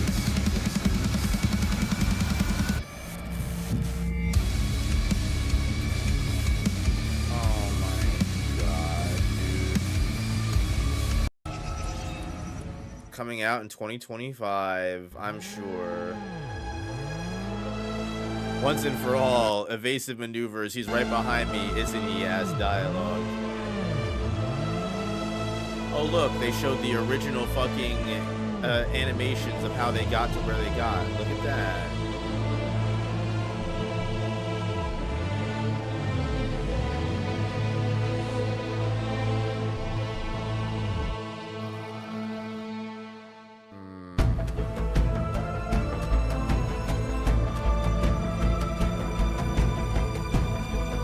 You know what? If they did all of it, good for them.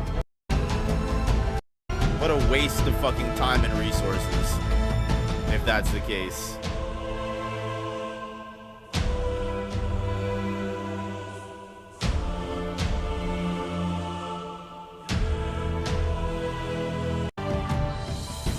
Please support the official. Fuck off. AOT is such a good soundtrack. That is correct. That was awful.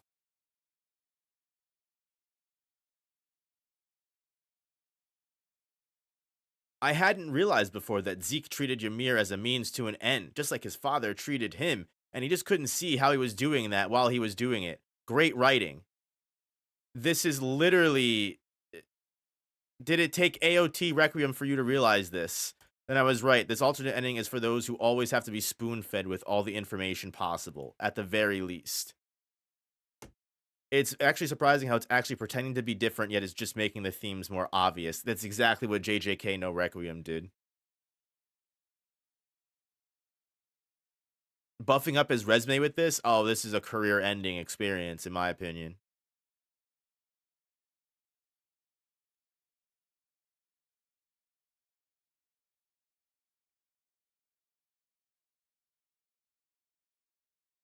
Is absolutely fantastic. Yeah. Animation wise, this was great. Let's leave a hate comment, guys. Honestly, everyone that worked on this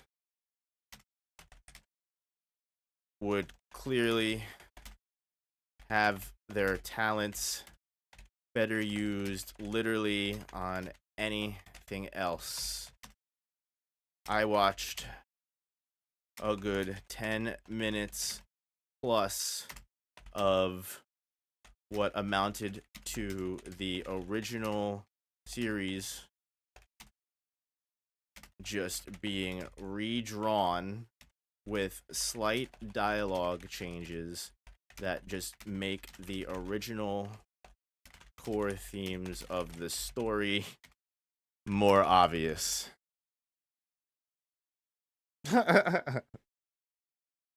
Said, bruh, bro, this I don't know what you're expecting here at this point. I thought you said you were leaving a long time ago. It's just like, this is crazy. That just make the original core themes of the story more obvious. Yeah, literally the talents would have been better used on literally anything else. If you're gonna do a fan ending that claims to be better than the original, you probably shouldn't make 90% of your project basically the same thing. Basically the same thing. Food for thought.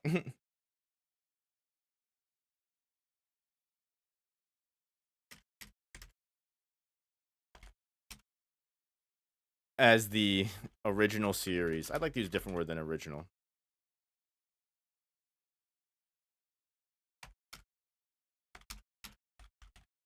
This is more an issue with the writers.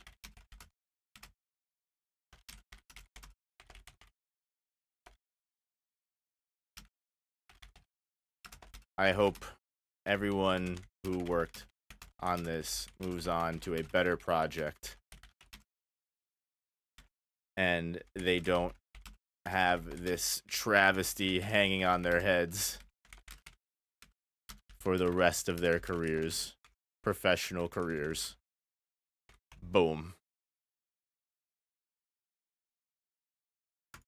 Absolutely not canon.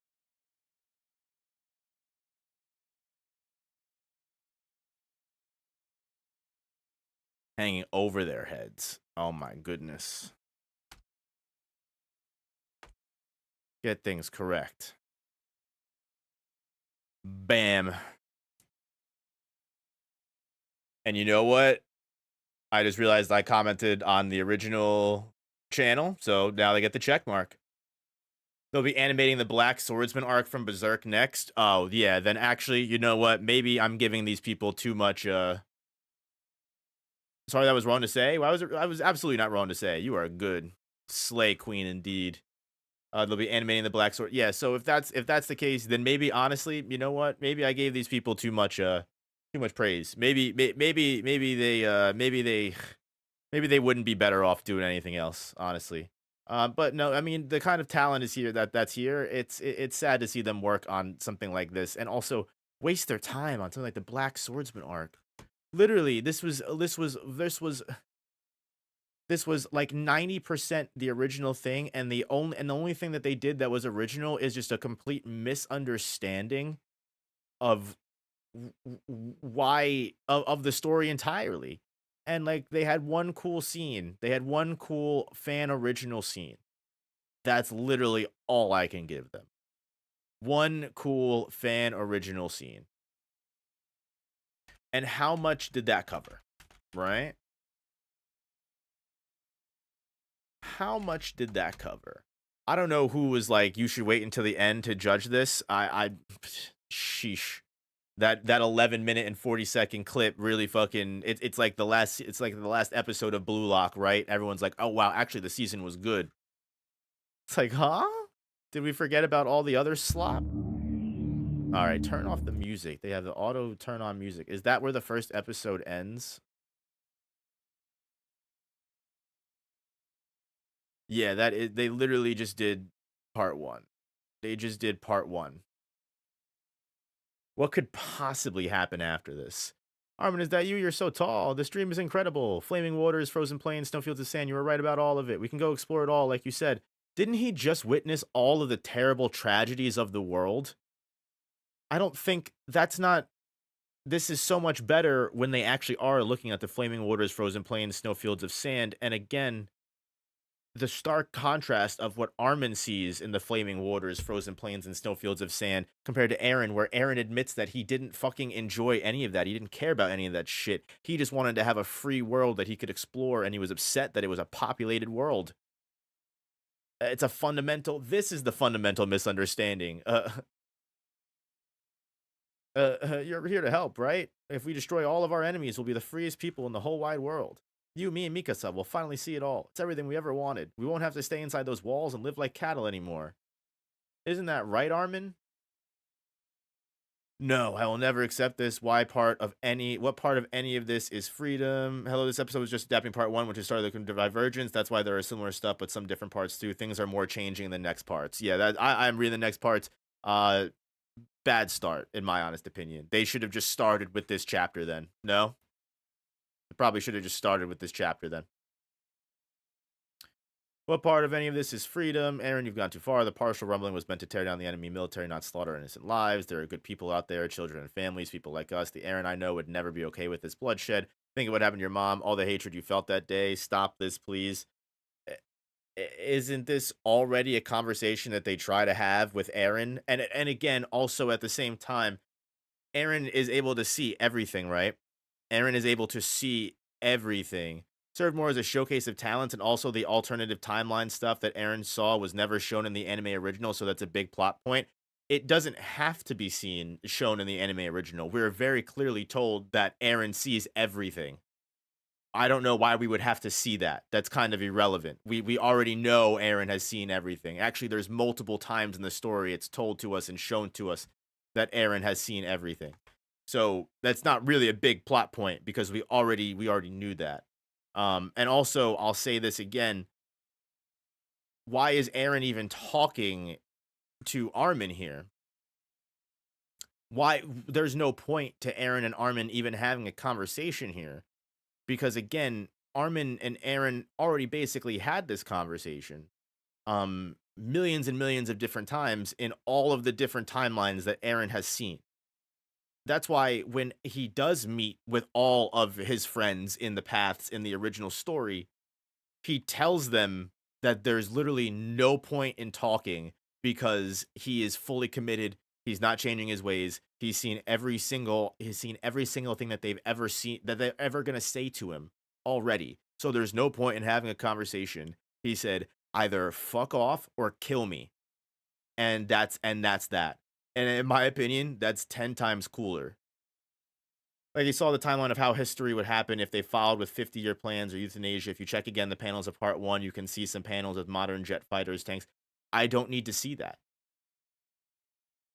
It's not important. And that's not adding anything to the story. We already knew that. We already know that he saw every single, we can infer. I don't know. I'm not arguing with you. I'm not coming at you. I know I might seem a little bit mean right now, but again, I'm more focused on this story. And yeah, it's just, I don't understand. None of this is important. The Eren I know would never be okay with this bloodshed. What do you mean? I don't know about that. I think the Eren that Armin knows would definitely be okay with this bloodshed.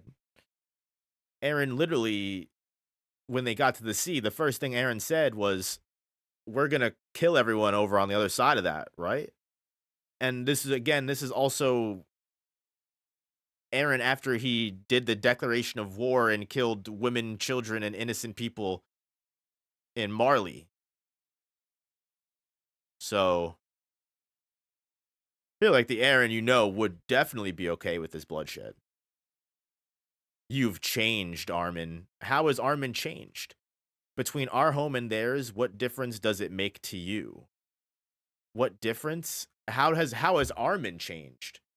Armin was never Armin's the same he's always been. I don't know why Eren would think Armin has changed. I think Eren has changed. What difference? There isn't one. Don't you get it? We're all just people, Eren. Take away our titles, our history. You'll see we're all the same. You're just telling us stuff that is already obvious in the story. The world doesn't see it that way, Armin. I know that, but that doesn't mean we should give up unless we try and talk. We've been at each other's throats for 2,000 years. No amount of talking is going to make all that go away. My stance on this will not change.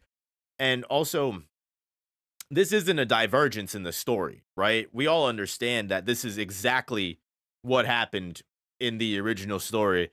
It's just happening a little bit differently, right? Like we knew all of this. We knew that Armin felt this way and disagreed with genocide. Everyone in the story has had multiple moments and character moments where they've all said that they disagree with Eren's motives and why they disagree with Eren's motives and why it's wrong. And they have this conversation. And again, Eren saying there's no amount of talk is going to make me change that. My stance on this won't change. Them having this conversation doesn't change the story yet. So right now, so far into part 2, we still haven't done any changes to the story whatsoever. We've just honestly more plainly explained everything that was already very, very apparent in the original series. Now it's just Armin and Eren are able to actually have a more in-depth discussion, which again was this really necessary to have?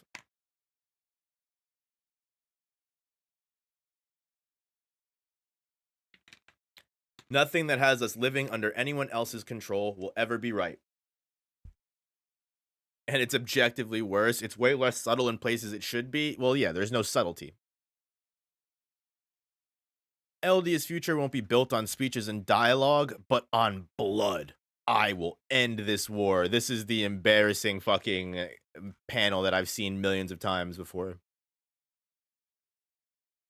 These alternate stuff are only related to Requiem, and also if you don't seem to be fine with adult Eren showing this to kid Eren, like you asked, how does adult Eren even know that? Then this logic can be applied to Grisha too. When we followed younger Eren in season 3, adult Eren already manipulated Grisha, but yet later we saw that adult Eren had to do it again. No, it's not. I don't know why we keep saying that this can be applied to Grisha too. It's not the same thing at all. It's not the same thing at all.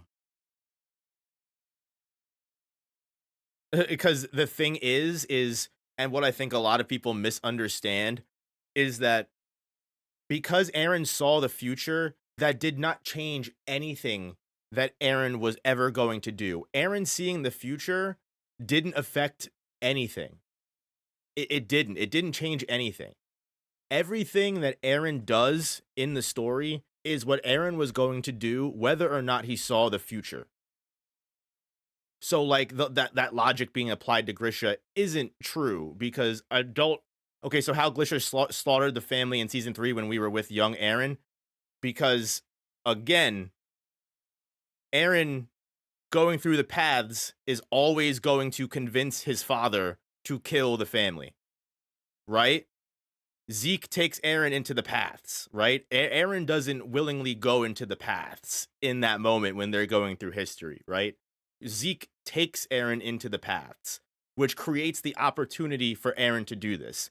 Eren sees the future of him making Grisha slaughter the family because Eren was going to do that anyway. Eren's speech to Grisha saying, "What are you doing, Dad? Get up. What is wrong with you? They killed everyone. This is what you started."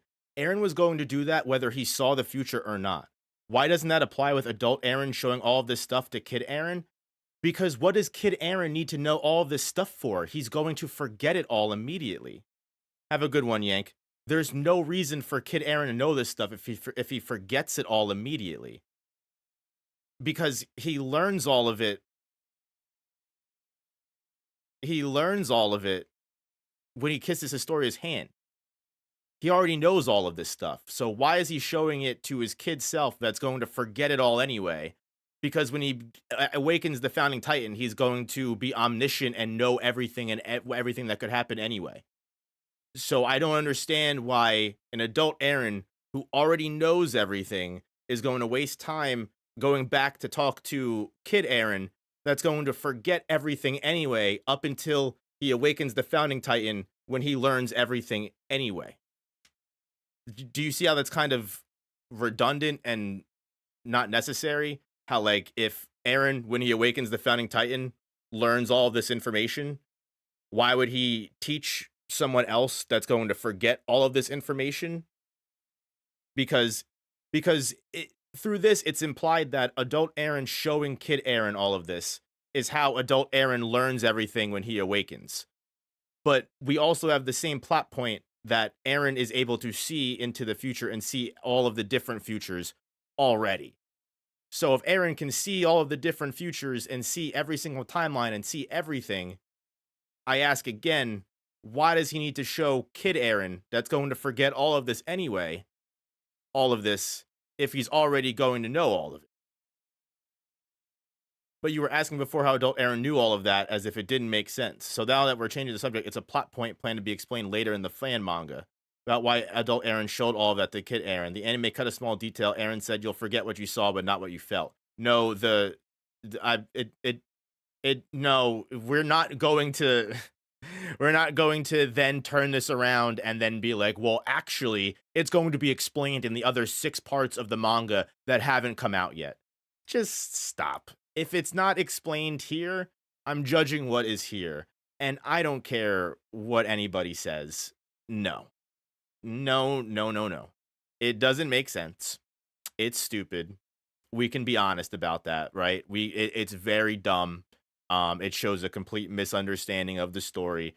You can try and like mental gymnastics all of that to be like, no, actually it's pretty good. But like, again, I still have not found out what we got from this that we didn't get from the original story. And if the only thing that we've gotten from all of this is that Eren saw futures of different timelines that don't matter anyway, because again, we already knew that Eren saw all these future timelines and they don't change the story. So Eren seeing all of these future timelines and us seeing that cool scene, that doesn't make the ending better. So why would you then start this whole project being like, I'm going to make a better ending? Why was that a misunderstanding if you don't have the full picture of it? Adult Eren showing this to kid Eren as a plot point added, not for, because the thing is like, you are assuming that they're going to explain this, right? You don't know if they're going to explain it either. So like, you assuming that adult Eren being showing everything to kid Eren being a plot point as an added for the lulz is also, you know, a very big assumption. So we're kind of at the same level here. Kind of at the same level here. And again, nothing of value more than what the original story has given us, right? What up, Genobot? Got the spicy nugs. What's going on? Happy to see you. It's just, I don't understand why this was necessary. And for someone that said that they were going to make a better ending, so far, 2 of the, I'm saying this because I know the head of the ART manga team and she confirmed it. Well, you can tell the head of the AOT no Requiem manga team that she doesn't understand what she's doing. And if she wants to share the ending with me, I'm pretty sure I probably won't like the ending that she has planned anyway, because it's bad. You call crushing billions of lives war? There's no other way. You're wrong, don't you see? You can't solve this by committing the worst act of violence in all of history. It doesn't matter how you justify it. This is not the answer. If this is your way of showing me you've always been like this, then you're nothing but a slave to your own selfishness. Nothing new. If we don't fight, we will die. That's our reality, and no amount of talking will ever change that. The world is right to hate us, Armin. To them, we will never stop being devils that can kill them all at any time. You know what's funny? I knew the people that were coming in chat to defend were familiar with the AOT no Requiem people. I didn't say anything would originally happen, but I had that thought. And you know what? You saying that just makes it all the more funny. I thought that was interesting. You know what? I had an inkling, but you just confirmed it. So as long as that remains the truth, this war and bloodshed will never end. If you cannot give up your humanity to do what is necessary, then nothing you say will ever change. Oh no, and all the lives you that died for you will have died for nothing. Oh, he's invoking Erwin Smith to my boy Armin. Oh boy. Oh boy. Aaron, you bastard, this was never what I... Up, and now we share memories. Back then at the ceremony, someday will you tell me what you saw? A family having the queen as a mom would be pretty weird, don't you think? I knew what I was giving up when I accepted this role. My life was never really mine to begin with. Whatever happens, I'm glad to have met you, Aaron. So anything, I'm sorry. I still can't understand what it all means. Oh, here we go. Here we go. This is the amazing Aaron Historia ship. This is what we did it all for. Aaron and Historia should have been together forever. I can't believe that Aaron and Mikasa happened. Trigger, cringe. Given everything we've learned about the world, there's still... What up, Wake? How we doing? Given everything we learned about the world, there's still so much we don't know. I really wanted to have an advantage for once. Since we lost Erwin, everything's been so complicated. I don't know how to inspire hope like he did. We still have hope. Titans the walls, the first king in our memories. Every challenge we face, we've overcome. As long as we hold on to our hope, there's nothing that we can't accomplish. There's not the time to give up and feel sorry for ourselves. We might not have all the answers now, but we didn't need them before, and we still got this far. So let's not give up yet, okay? Oh, Hanji, yes, that's true. We've always carved our own path. We never needed a hand in wiping our own asses before, and we're not going to start now. Oh, you're so right.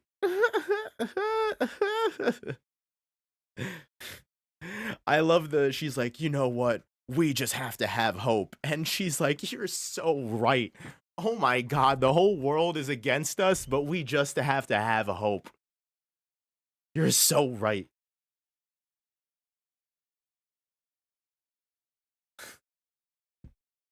The only problem with the ending is Aaron's motivation in 139. It just doesn't make sense. I completely disagree with that. I think Aaron's motivation of he was always going to do everything because he just wanted to kill everyone to save his friends makes complete sense to me. Seems like the Aaron that I've known since chapter 1. Will you join us for the railroad celebration this week? The kids are really looking forward to it, Aaron. The Azumabito can't help us. The military is deciding to go through with that plan. You know, the more I see their smiling faces, the more I want that for all of my children. If that plan is all we have to give our people a chance, then we need to accept it. But when the time comes, they'll be the ones who decide who will father my children. Do you think it'd be selfish if I take back that choice? Isn't this just the same scene that, you know, Aaron and Historia already had? It's just a little bit different, and it's going to end up with them shipping.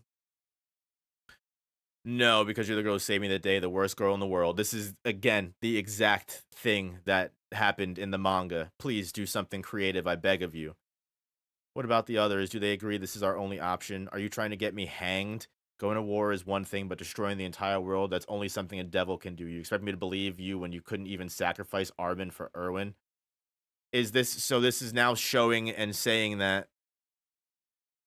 Are you saying Aaron would have committed genocide no matter how his life turned out, or am I over-exaggerating? No, that's exactly what I'm saying. Aaron would have committed genocide no matter how his life turned out. Yes, that's actually even more clear when you see the Attack on Titan school, the Attack on Titan school manga that they do at the end of the little volume extras.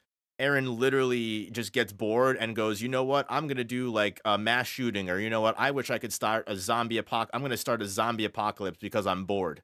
Like literally Aaron tells you this from the beginning that he's claiming his birthright. His birthright is to be free. From day one, from the day he was born, he wanted to be free. He wanted to trample his enemies and make sure that no one ever took his freedom away. Even as a child, he literally took the lives of 2 fucking people that were going to fucking child traffic Mikasa because they were taking Mikasa's children away. He literally, as a 5-year-old, 6-year-old kid, was willing to kill anyone that stood in his way or affected people that he liked.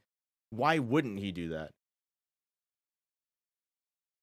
I'm also going to say that the studio behind the anime didn't mean to make the episode as a way to show we're going to be done. The very first tweet of this team showed respect to Isayama and talked about just exploring another route, and at the end it only adapted part 1. Adapting everything is too unrealistic. So the thing is the creator's original intention was that they were scorned by the ending and thought that they could do a better job and do a good ending. The fact that this studio then said, you know what, based, I think we can help you with that, shows that they completely co-sign and sign off on that opinion. They can do whatever they want and say that they show respect to Isayama as much as possible, but the fact that they are using 90% of his work to say that they're going to do a better job Terrible. Stupid. Dumb. You don't give a fuck about Isayama, because if you did, you wouldn't be saying that you could do a better job than him. It's that simple. And here you have Flock, who was already shown to be a radical person anyway. Now he's doubting Eren. It just...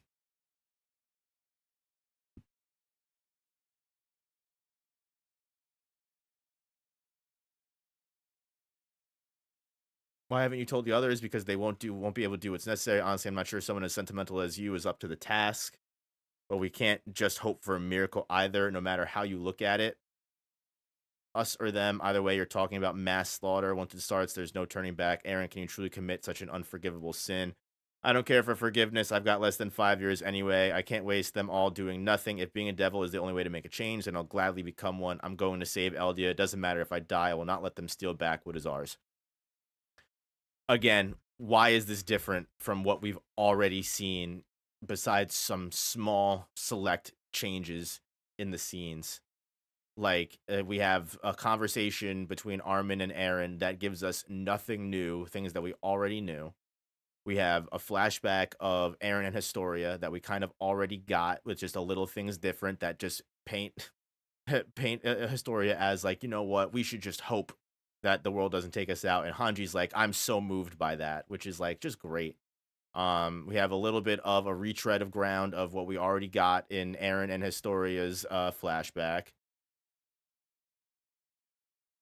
They were not... Stop saying that they want to work on a fanfic since they were passionate about AOT. They're a Scorn Fallen fan. Have a good night, Poppin' with Corn.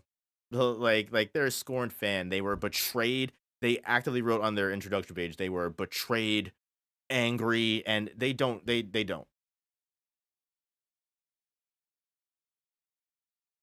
He never said Ymir made him. No one ever said Ymir made him do it. I don't think Eren ever said Ymir made him do it. Eren, if anything, made Ymir do it. He said, hey, here, why don't you destroy everyone? And she was like, you know what? You're right.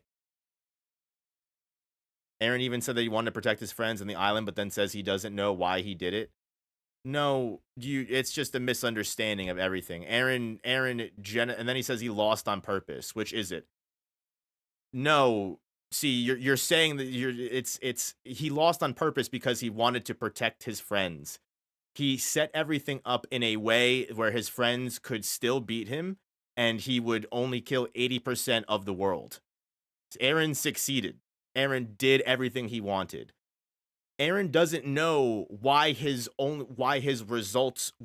actions were to kill everyone. Eren doesn't understand why his mind went to the only way to do everything is to kill everyone, and why even without seeing the future, he would have always came to genocide. His answer would have always been genocide. Again, Eren seeing the future and knowing the future is important to his character, but it's also important to understand, and we even get a scene that very much shows this when Eren saves Ramses, the little Indian child, from getting beaten up. Because Eren says, he goes, in the future that everything shows me, he goes, this boy is going to get trampled. There is literally no point to me saving him. So that's Eren acting on understanding the future. He then saves the kid anyway because he acknowledges that even though he understands the future, he's still his own person, and he's going to walk the path that he personally deems is right. Eren seeing the future is him just seeing everything that he's going to already do. It's predeterminism. It's not Eren seeing the future and then moving accordingly. Eren is moving accordingly as he always was going to. The only difference is that Eren set everything up to be defeated by his friends. Eren was always going to start the genocide. Eren doesn't understand why genocide is always going to be his answer, but everything that the future tells him only justifies it more inside of him. He was going to do the genocide no matter what, but the future that he saw only helped him justify his actions.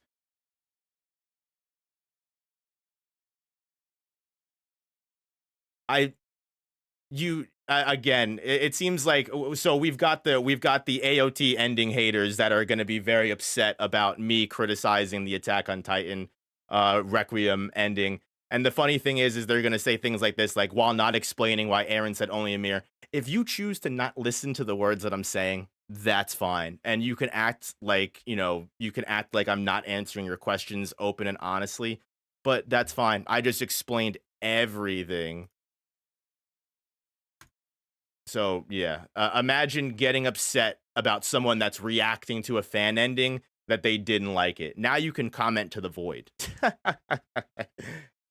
It's like, imagine being so upset over a manga and anime series. They probably like the JJK fan ending too, exactly. Imagine being so upset over an anime manga series that you think a piss poor attempt at just repackaging the same story beats that the original story gave you is good and you want to defend it. I think that's even more funnier, to be honest with you. Because the thing is like, it's no skin off my back. Like, I didn't write the terrible fan ending and act like I was better than the original creator. I didn't open myself up for complete criticism. If you want to misunderstand the story, which it's funny because that's what it's just fully proving to me now,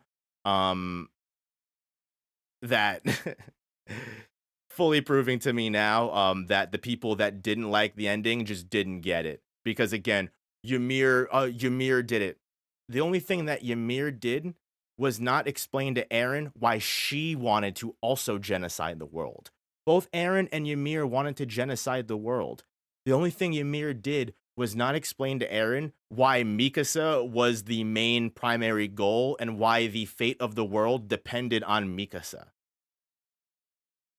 Eren understood everything and could control small things, but he wasn't able, but they both had to agree to stop the rumbling, right?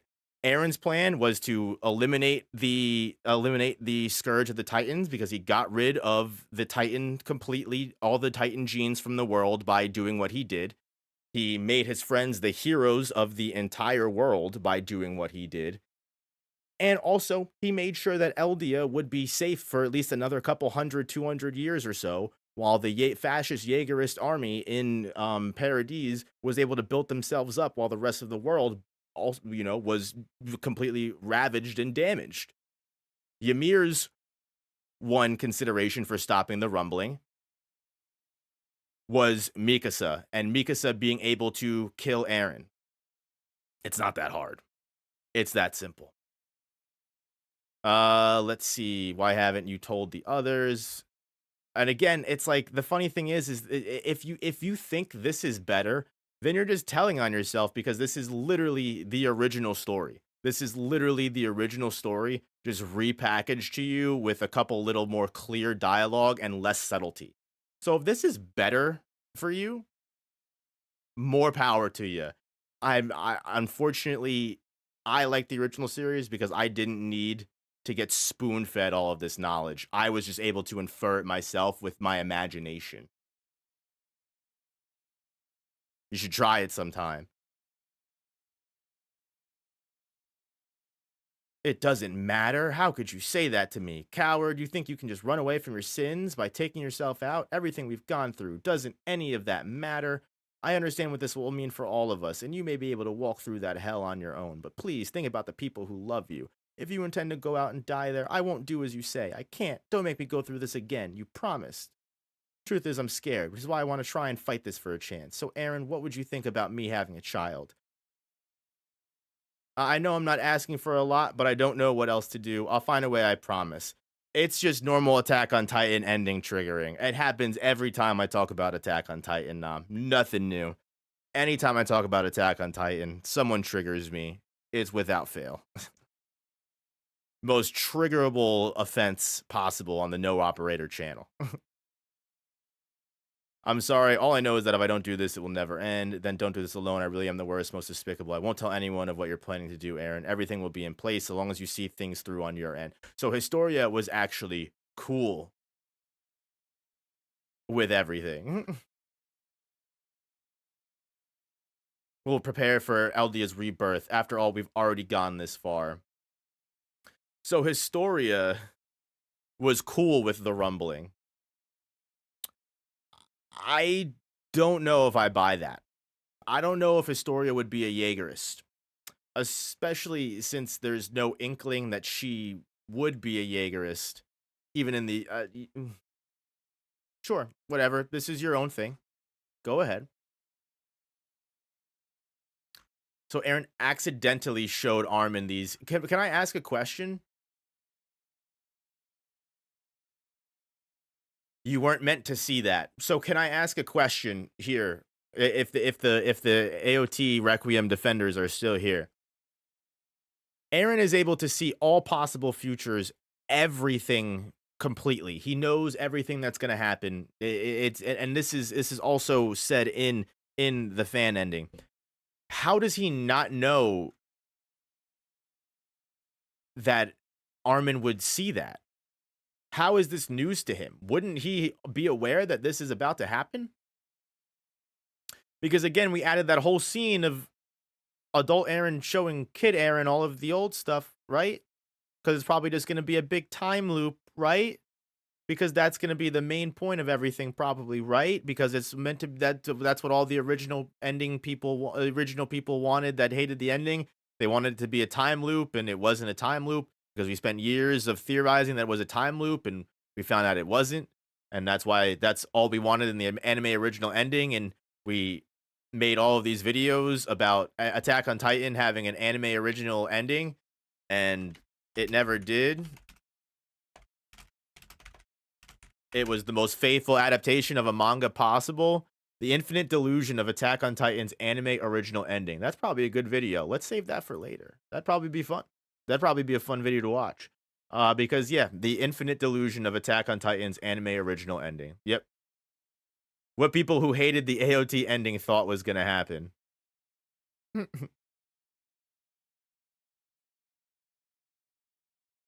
AOE is back. A leak about Attack on Titan, an anime original. And the funny thing is like even after the series ended, they came out. They released the last 2 episodes as a movie, right? People were like, that's what it is. Is they did the regular story for the anime, and then when they do the movie, it's gonna be a different timeline, and they're gonna do the movie ending differently. And then when the movie ending wasn't different,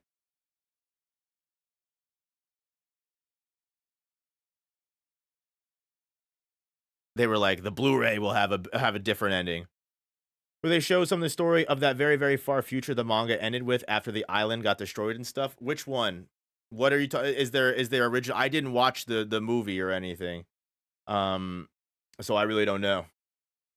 I don't know what they added in the ending movie. But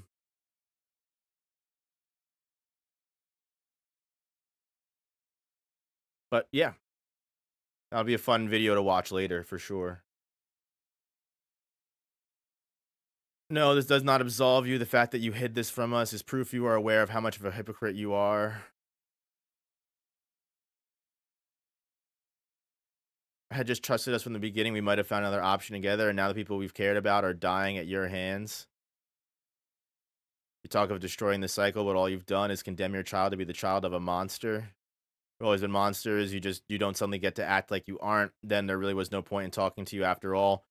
Exactly, which is why they didn't have this whole long talk in the original series, because it's I'm glad that even Armin admits that this whole conversation was pointless. Oh, how would I feel about the creator making a movie about the little kid? I wouldn't be a fan of that. I think we should just leave things as it is. I don't think we need to continue Attack on Titan any further. But if it happened, I would give it a shot. I would give it like a little shot and see where it went. I think it could be cool. But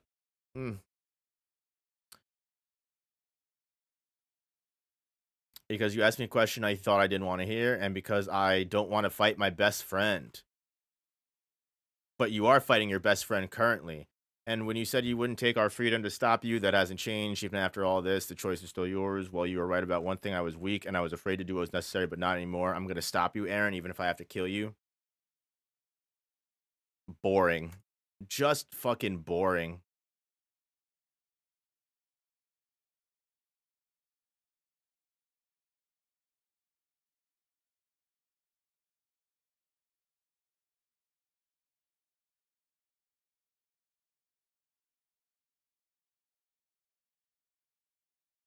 I remember this. It's cold. Because I'm fighting the Titans. Focus, don't get distracted. Everyone needs you. I'm fine. Where's the Okapi? We're much closer now. We're running out of time. At this rate, the rumbling will reach the fort in an hour, maybe less. This is looking pretty bad. Is this not just exactly what was happening in the original series? So they are under the colossal giant sinking free. Stay calm and keep a level ahead. None of us three can handle the full might of those Titans. Just concentrate on finding any weaknesses we can exploit up from here. Something strange is happening. There's really no end of these damn things. About how many we kill, they just keep coming. Oh, the Capio made it to Bertold. Great. Now what do we do? Just focus on killing that Okapi. Again, this is exactly what fucking happened in the original series. The people that are defending this just explain to me why this is literally this. We're now 3 chapters in. We're still doing everything that the original series did, not changing literally anything. Hey, appreciate you, Nam. Yeah, definitely check out the second channel. Check out all the Kagurabachi stuff. I do have a playlist for sure. I do have a Kagurabachi playlist. So I'm gonna kill the Okapi. Are they slowing down? I understand that this is supposed to be all the same up until 136 or 137, 138, 139. Again, but again, even 137, 138, 39 are not really being changed that much. Like, come on. Do something different at least. Now you're just drawing cool fight scenes. What is this? Whatever this is, we shouldn't waste it. Oh, what? All the Titans are stopping.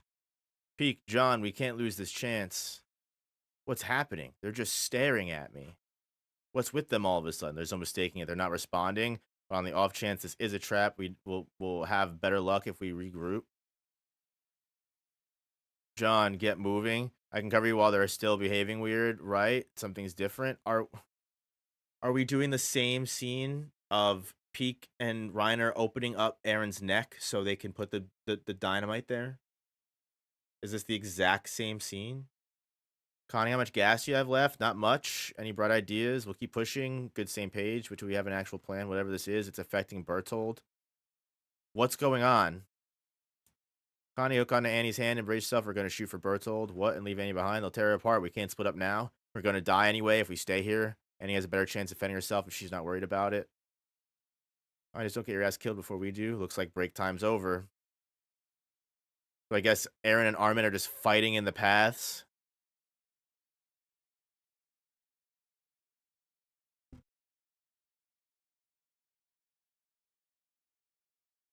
So far, this whole chapter has just been one big fight scene. So yeah, great fan original ending, better ending than Isayama. Yeah, great. We really did we really did better than Isayama here. We really did it. We're just repeating everything that's already happened. And just, doing some different fight scenes.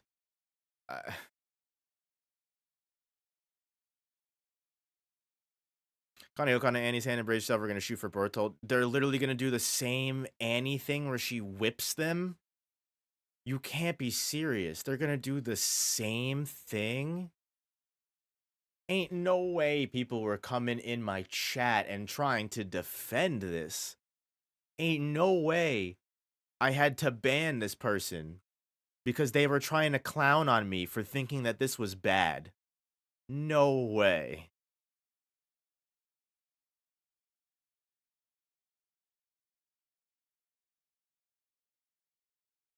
Connie, hook onto Annie's hand and brace yourself. We're going to shoot for Bertold. Yep, we're doing the exact same thing that we did before. And punches through Annie, and she whips them exactly like she does in the original story. They couldn't even come up with a different way of getting to Bertold. They literally just did exactly what Isayama did. Wow. This was this whole project was necessary. I'm glad we've spent years of time, effort, and work on plenty of artists that clearly are decent at their jobs, and they could have been doing literally anything else. It's a shame, honestly. It's a big shame. Have it your way. And he just disappeared. Aaron, let me out of here. This is what we agreed upon. There's no point. No point in what? Fighting? Should I just sit and build sandcastles like you while everyone around me dies? Situation might look hopeless to you, but I haven't given up. Our allies still have the power to fight. They are out there right now putting their lives on the line. Help me get out of here, Zeke. You've been here a long time. I'm sure you can think of a way for us to. You still haven't realized it yet. Aaron lied to you, and now he's abandoned you here. Just like he did to me. Hope, the power to fight, none of those things matter. Perhaps if things were different and I still had control over Ymir, I would have been able to help you. But what good would it do? All you're doing is postponing the inevitable, like the creature of millennia or Ymir herself. This is just the same deluded arrogance that if we fight back hard enough or hope strong enough, we can change the natural order of the world. But all that does is just bring suffering in the end. In the grand scheme of things, who are we to interfere? What's different about this? Why did we do this? Why did we make this fan ending? From here, it's hot. I can barely see anything. Try not to breathe the steam. That huge bastard can't do much except this, Kenny. At least it makes for good cover. The Okapi hit in the mouth. Yeah, big pot is coming up where Mikasa cuts Heron's head off and kills him. How do we get close? This is the end. Maybe you're right, Mr. Zeke. Oh, what? Armin, you just changed completely in 2 seconds? That was enough for Armin to completely fold? This is the end. I don't have the power like Aaron or the founder. I'm no one next to them. I can't look into the past or see different futures. There are some things that are out of your control, but even so, I can't give up. Let me ask you this. You say there's no point in interfering because it won't change anything. Well, I have seen people change. I've seen enemies learn to accept each other and fight for one another. Our allies are fighting together because they believe in the same thing, that everyone has a right to live and find happiness on their own terms, and I will not allow Aaron to take that from them. None of us will. Connie, cut down on the opposite sides. That's what the Survey Corps stands for, Mr. Zeke. We don't just fight for us or for the people of the world. We do it in honor of those who have given their life for this cause. That's why, as their commander, I will not abandon them.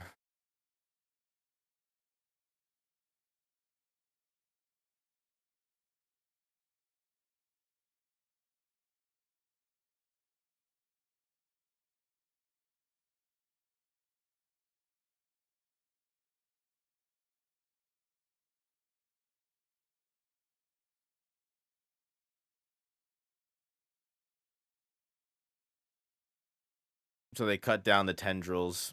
Okay. They did it. What do we do? Do we help them? They have to get Armin first before we can get close. Do you see them? I can't tell. There's too much steam. It worked. He's down. Connie, on it. Why would the Okapi get out of the mouth?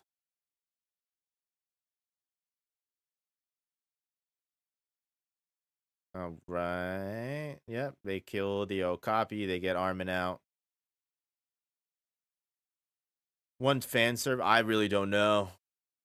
I don't really have much fan service moments, but like I got everything I wanted. My favorite scene is Mikasa killing all the Jaegerists. I love it. It's one of my favorite scenes in the entire anime. Love watching Mikasa kill all those Jaegerists. It's beautiful. Armin, is he alive? I'm back. How? He's alive. Thank goodness. So our difference now is that instead of Armin using the paths to connect with all of the previous people, which is literally, honestly, one of the best ways the paths could have been used and makes so much sense. Instead, we just say, fuck that. And again, it's all, we got hope. We're going to keep fighting no matter what. And we win just because. Mikasa and Levi tag team would be dope. He's alive, thank goodness. Armin, are you all right? Anyhow, what happened? We managed to take down Bertold and Blast blew all the Titans away in the area. We've got time. Falco's coming for us now. How are you feeling? But the plans changed. I'm not transforming here. I can't explain on the way. How are we on supplies? Not good, I'll be honest. That last stunt cost me. I'm all out of gas. I can still transform a couple times more, but even with Bertold down, I doubt that'll make much of a difference. Why did Annie untransform? They're in the middle of a battle right now. There's Titan flying everywhere. Did they stop again? They have. Why did Annie come out and ruin one of her transformations? That's Connie Annie, because I found out where Falco's got a small window before those Titans come back. If you're done singing on your asses, then it's time to move. Falco diving into the steam. Armin, why aren't you blowing this place up to shitty pieces?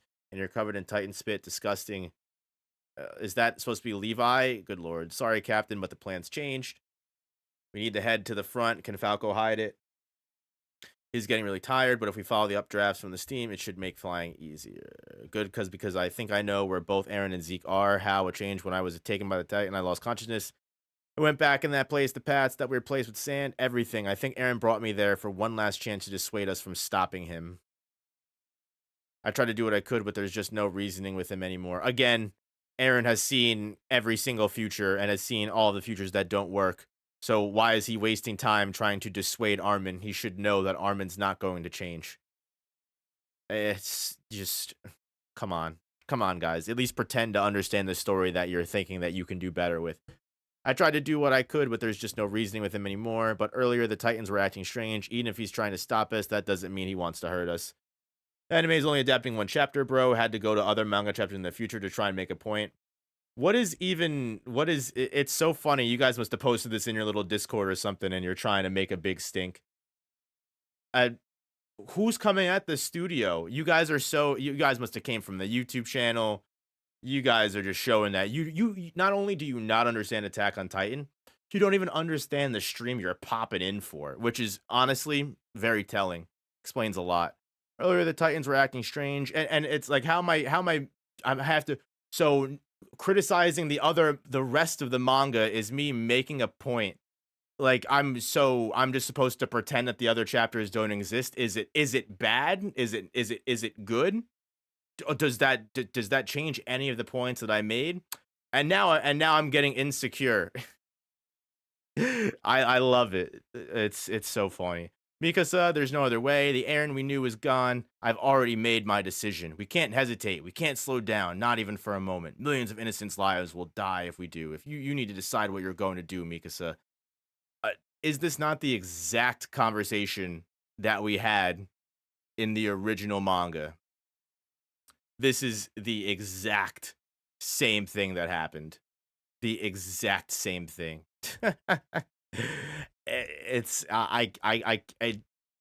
You can't make it up. I'm gonna make a better ending. This has to be satire, right? This has to be satire. Our goal now is to break through Aaron's last defenses and take him and Zeke down.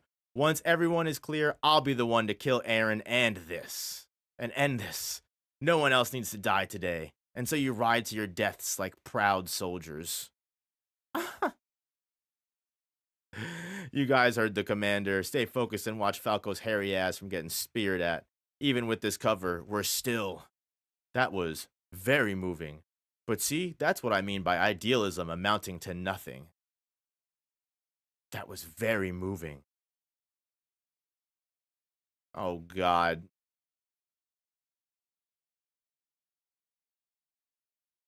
They're going to make a better channel called Neutral Operator. Good luck.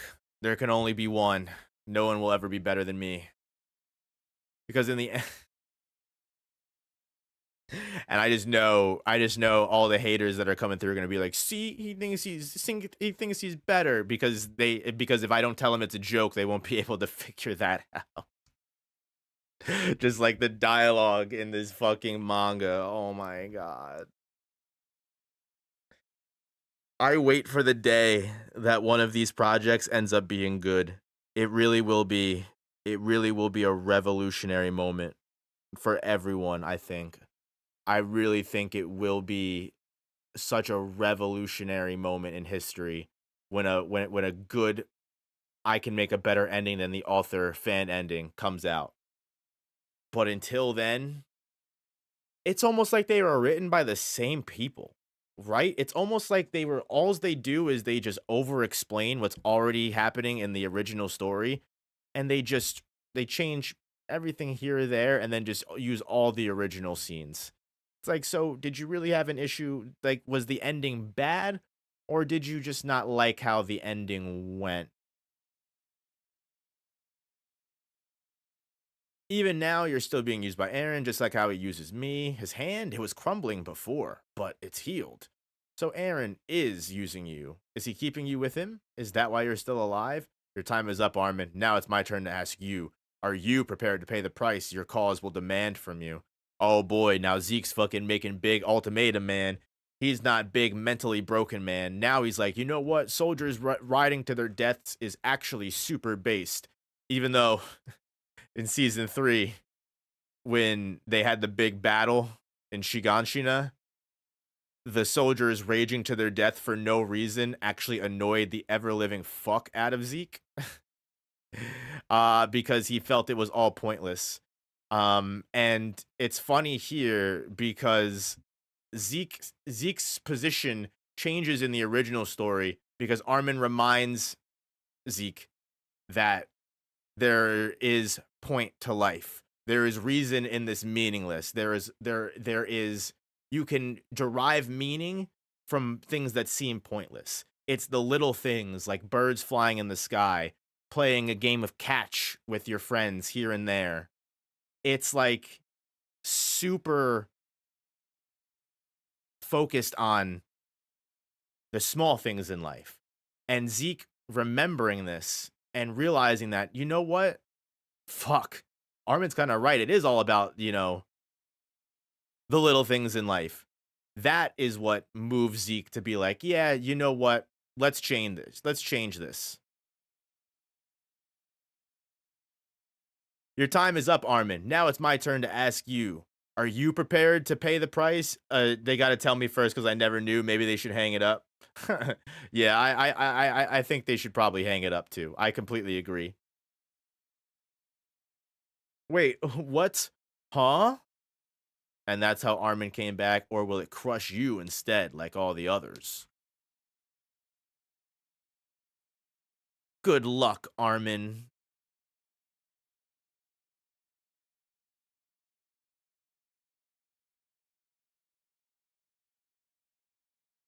What the fuck is going on, dude?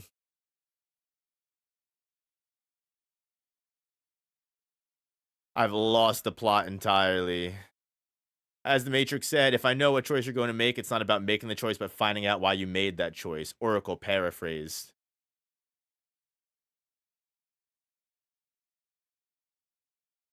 I think you're cute, Aegon, for still talking in chat. That's why I'm gonna leave you there. I'm not gonna ban you like the last person that's just saying whatever they want to say.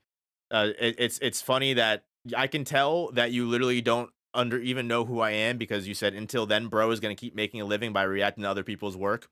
I've reacted to maybe 3 or 4 things in the last month or so. Nothing to do with my channel. You would know that if you did any kind of research on anything whatsoever or looked into my channel or kind of knew or understood the things that you're talking about before you just start yapping at the mouth. But again, I'm assuming that because you're defending the fan ending and you like this kind of horse slop of content, I'm going to imagine that's just your MO for almost everything. So when people comment, doesn't it show engagement and alert more people to join, or is that just normal videos? No, I mean, it is pretty much engagement in general and all that stuff. Everything is good for the YouTube video because it shows there's more chats and everything. But stuff like that isn't important to me because I really don't need the engagement. My videos do fine on their own. So if you comment, dumb stuff, I usually just ban you. But right now, this is amusing. So we're going to keep going on. And this is part 4, the most recent chapter. So this is 4 to 5 years. This is what 4 to 5 years of work has gotten us, guys. These 4 chapters. Better than Isayama, but took us 1 year a chapter, guys. 1 year a chapter, though.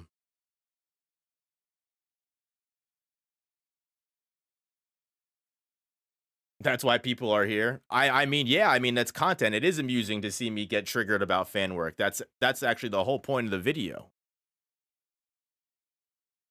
And there it is. There's the clear and concise dialogue. You had to put that in chat because everyone wouldn't be able to figure that out.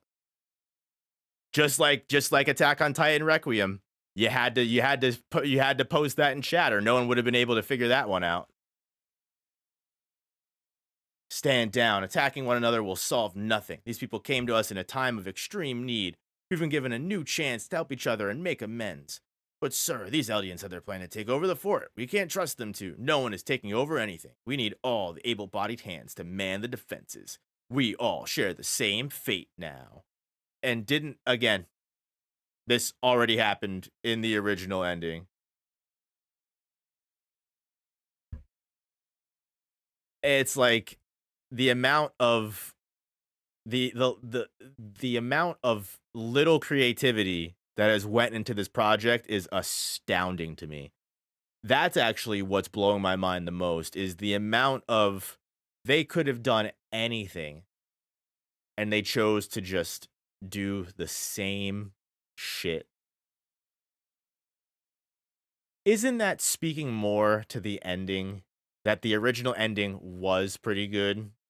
You're only saying it's bad because you actually read the story? Probably. Probably. It's not supposed to change everything 100%. Fan fiction can change whatever they want. That's the point. No, see, you're right when you say that. The problem is, though, when you make fan fiction claiming that you are making a better ending than the original ending, you probably should change almost 100% of that fan fiction, because the original ending was so bad for you to make this ending. Why wouldn't you change everything? Because the ending was just so bad, right? That's why we made this fan project to begin with. So it's just weird to me that the better ending that took 4 to 5 years to create, that isn't finished again, by the way. Isayama, I think, probably did about 60 or so chapters himself without a whole team, maybe a couple editors here and there, and, you know, assistants and drawing and everything. Sure, you know, but again, producing a chapter almost every month. I don't think it's crazy to weigh the level of respect I have here. But again, here you are telling us stuff that we already know. That's important in Attack on Titan Requiem. If you don't tell us, no one will know. Why do I compare it to fan fiction writers? Because they said they would make the ending better. So if they said they're going to make it a better ending, they themselves are comparing it to the original story.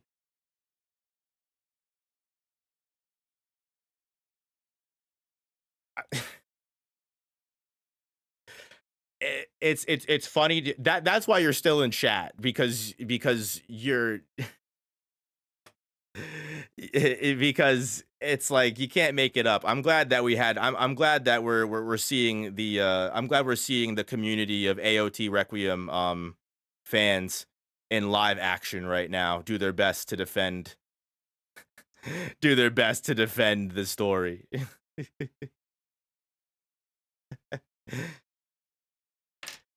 Blah blah. The same thing that happened in the original story. Let us join forces. Thank you, Secretary of Avoiding Stuff.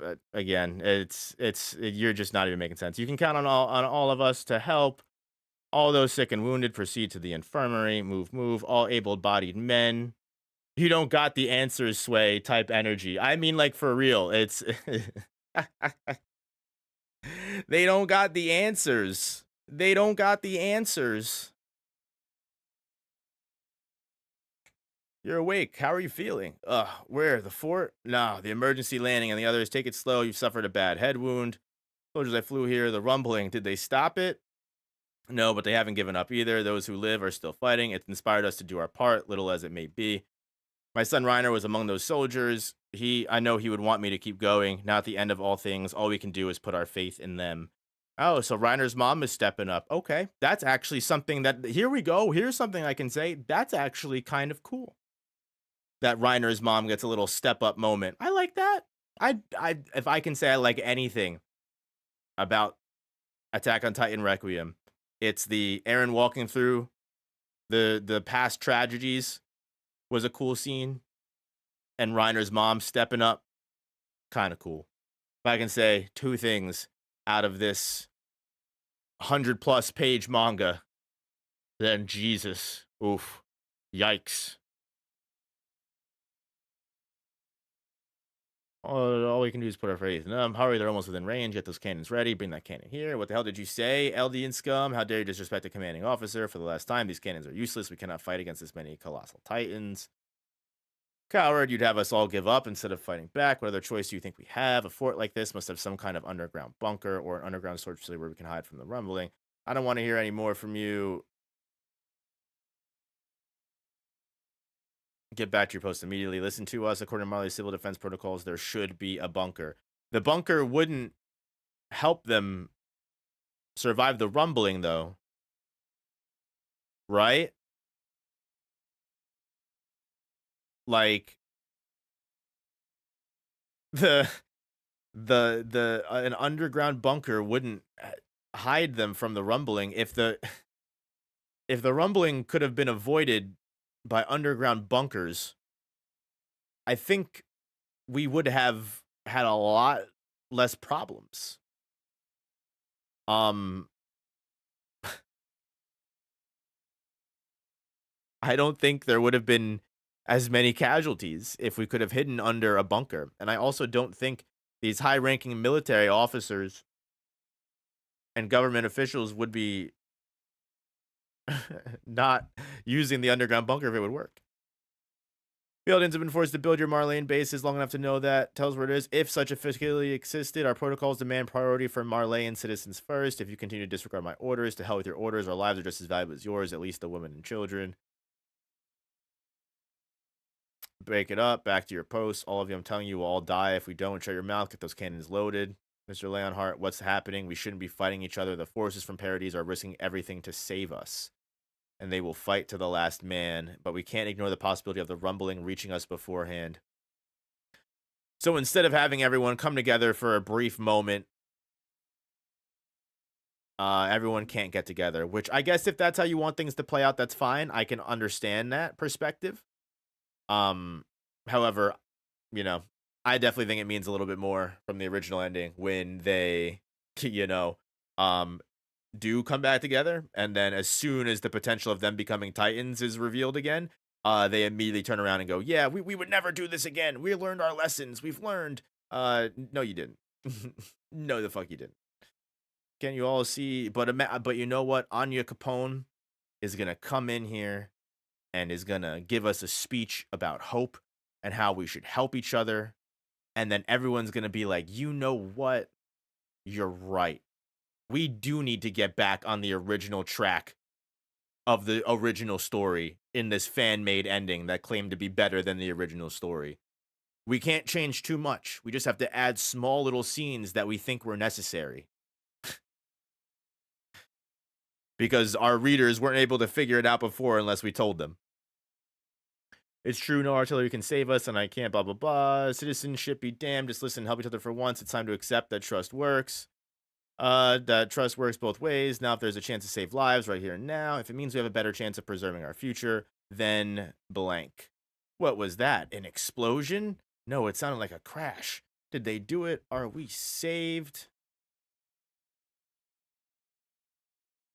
What is going on here?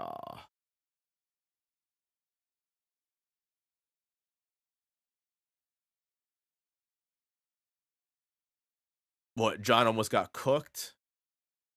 Whoa. Careful, Reiner. I can't watch my back from you, too. Sorry, this feels impossible. For every 5 we kill, the more take their place. If we don't find a way through, and soon. That blast, Armin? No, the Colossal's explosion would be stronger than this. Oh, no, you don't. John, get up. We're running out of time and getting overrun. Hurry and get to the detonator. I'll cover you as best as I can. Finish this. Right. I don't know what that blast was just now. No need to tell me twice, but I need to focus. If I keep using the momentum and conserve enough gas, I can make it. Aaron. Again, the exact same scene of John going for the detonator. We couldn't even be creative enough to have John do anything else than what was in the original ending that was supposedly so bad we had to make this fan fiction ending. Aaron, I won't let you win. Damn it, it's like facing a wall. How can I wait? There's my chance.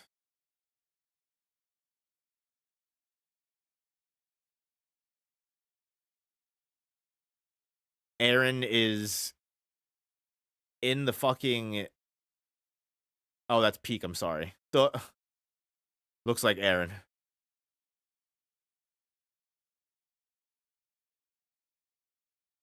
Ba-dum-ba. I mean, there's only so many things to say about a bad fan fiction. I mean, I feel like I've talked for 2 hours and 44 minutes now about all my opinions. And it hasn't gotten any better. It has done nothing but repeat the story.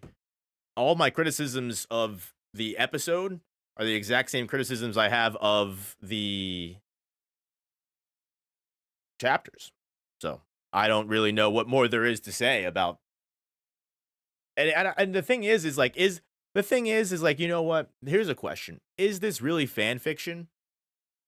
It is, right? Sure, obviously you classify as fan fiction, but is it really fan fiction to just take the exact same story that we already got and be like, wouldn't it be cool if this happened instead?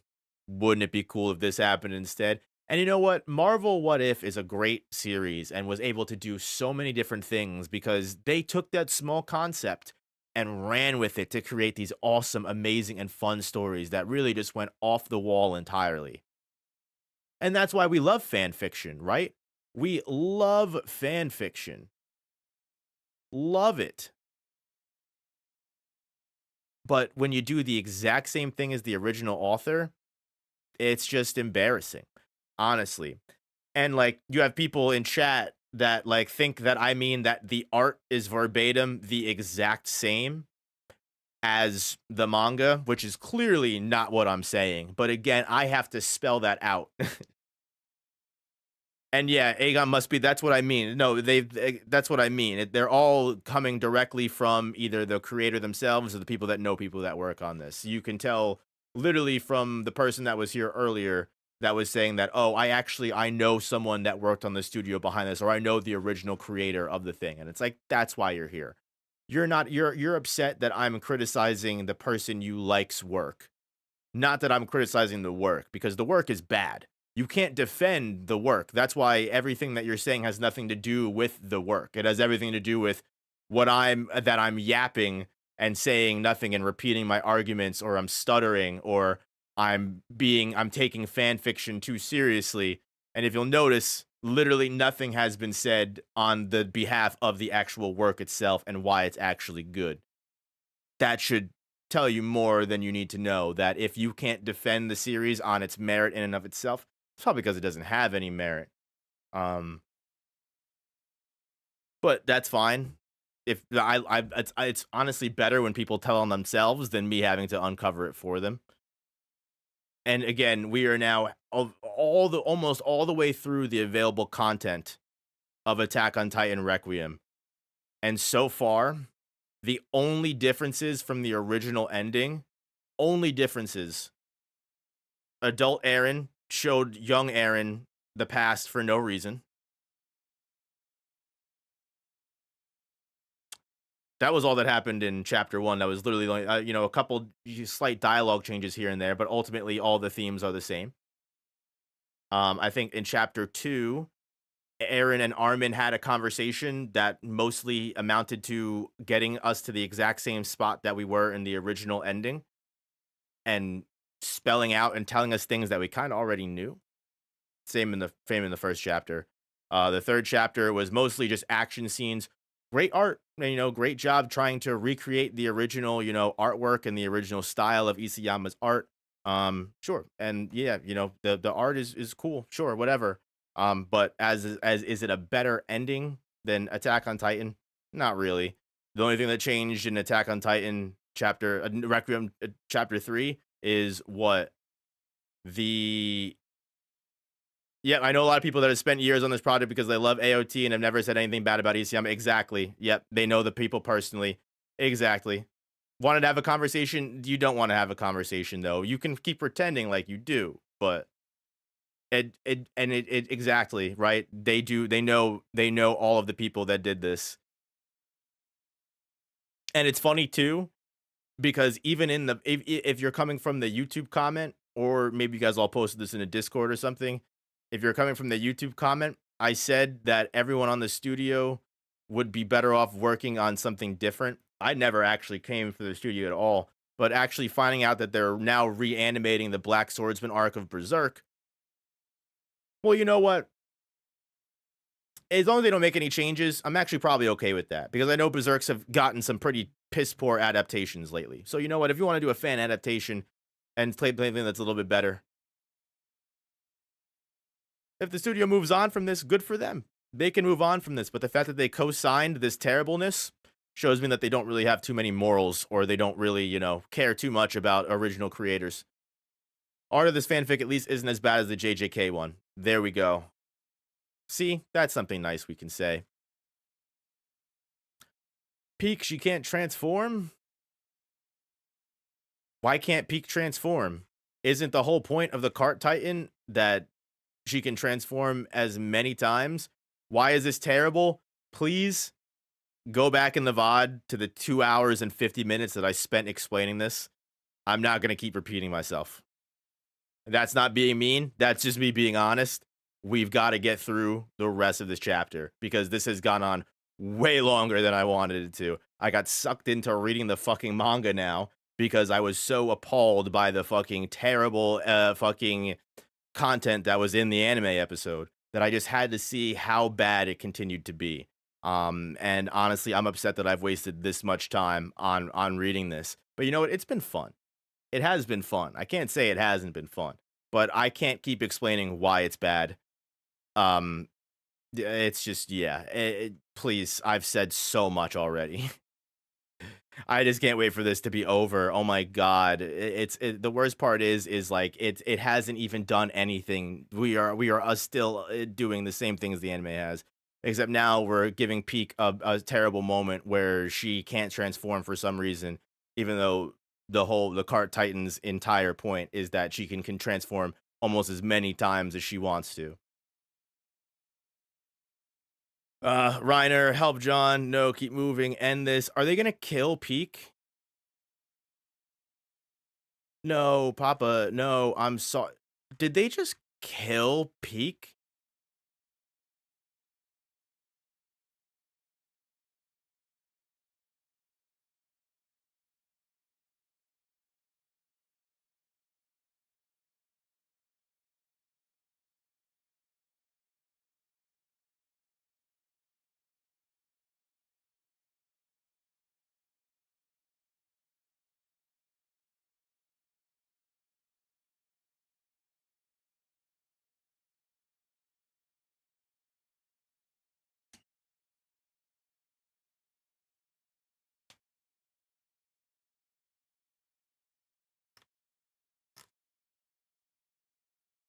They just killed Peak.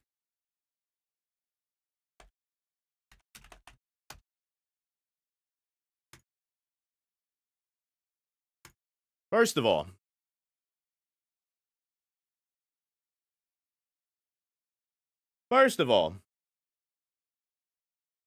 Peak ain't do nothing fucking wrong.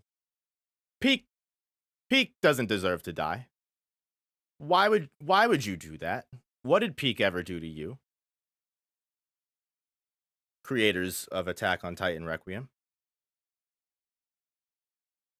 What did Peak Finger ever do to you? Because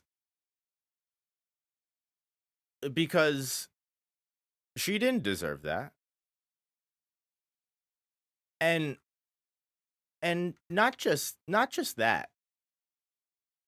It's not that she just didn't deserve it. My question is, but why? Why did she need to die here? What was the point of this death? Seems kind of pointless. Seems like it's just kind of meant for a reaction to go, oh my God, they killed Peak. Or isn't our fan ending better? No. Killing characters for no reason does not make your manga better. It just does not. And now Reiner is upset. He's in big, mean, mad mode now. How dare you kill my friend?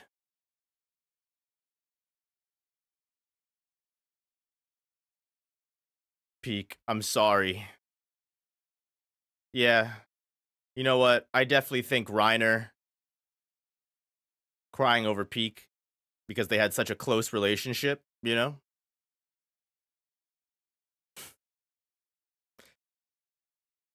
I won't let your life end in vain. I think that's something he would say. I don't think he'd cry. So many characters in AOT never did anything wrong and died for the plot or character development. Name one character that died that had no reason to die. Name one character that died for no reason in Attack on Titan. I'll wait. We'll wait. We'll wait.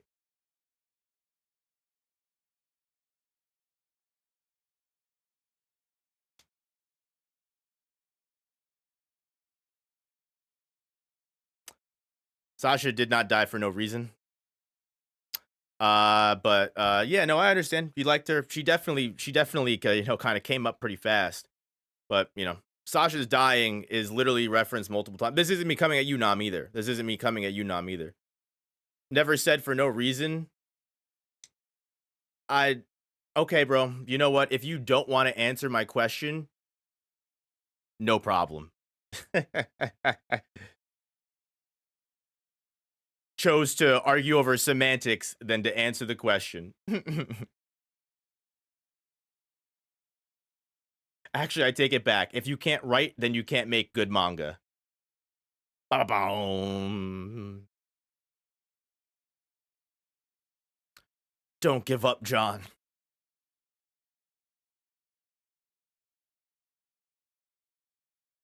A chance? No, a trap. Figures, but I can't stop now. Oh, Reiner's pissed off now. Brah. Reiner, he's drawing their fire. Go, John. Yep, so exact same scene, just now Peak dies instead of everyone fighting to make way for John. I'm glad that we wasted ink, time, effort, probably blood, sweat, and tears to reach the exact same point that the anime ending did originally.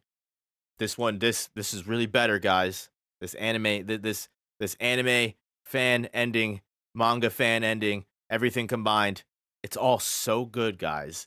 So much better than the original ending that we just did exactly what the original ending did, but changed a little bit. That's fan fiction, baby. Peak fan fiction. Gotta make this count just a little further. Damn it, Aaron, how did it all end up like this? They even give him the same fucking character moment where he's like, you fucking, oh, here comes the jaw titan. You thought, John, you thought you were gonna grab that dynamite. Oh, does John die too for no fucking reason? We fucking love it. Let's just kill everyone. I'm out of gas. I can't save myself. I'm sorry. And Ymir watches John just go down. Oh, and that was John's. And John was dropping. They foreshadowed that in the last chapter. What if his fan ending is Eren wins and kills everyone? I mean, that's pretty much clear, cut, and dry what's going to happen, right? We're pretty aware that Eren is obviously probably going to win. He's going to end up with Historia. Historia is going to have the baby. They're going to live happily ever after in fascist, Jaegerist, paradise, and it'll be great. John, is he all right? There's so much blood. John, wake up. John, nice catch. Thank goodness. Oh, he's still alive. We're so glad we got you in time. No kidding. A moment later, you would have been Titan paste. All this steam and blood, it's hard to tell. Let's just give him a moment. I'm worried about Reiner and Peak. Oh, well, Peak's dead. Don't gotta worry. We need to hurry back and try to see if we can. Armin, look closer. Oh, no.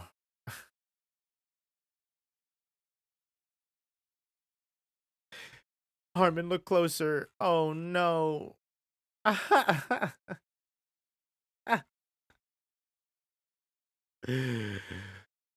Oh, man. The theories and analysis. Lamp in the Apple is a popular Attack on Titan written by, which was really posted.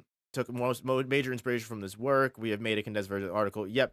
So this is It's almost like I know what I'm talking about, because we said this earlier, right? We said this with JJK No Requiem. These endings are always made by people that stake their entire personality on fan theories that do not come true.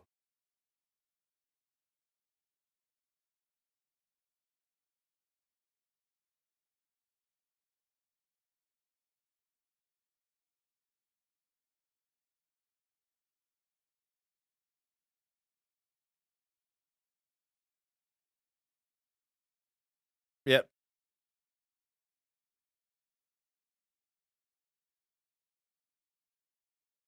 There's just a lot more of them than zero of them, like in the OG story. So edgy, so brave that they were willing to kill characters that had no reason to die. Really adds stakes to the story. I'm glad that they had that original idea, real creative. And yeah, this is just, I'm not reading this whole shebang. This is just, again, a memorial page for a theory that didn't come true, essentially. The AOT No Requiem timeline.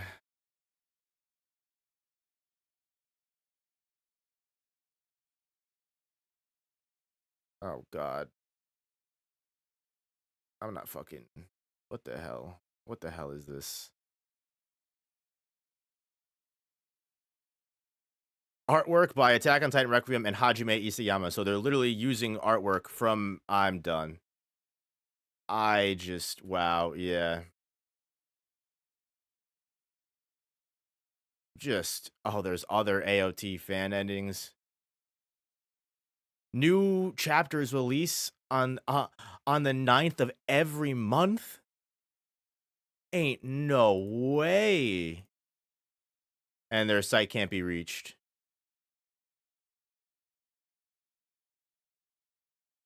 Damn, they were doing even a better job than these guys were.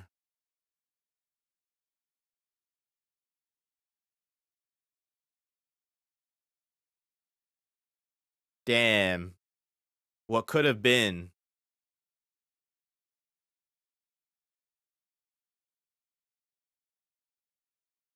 Crazy.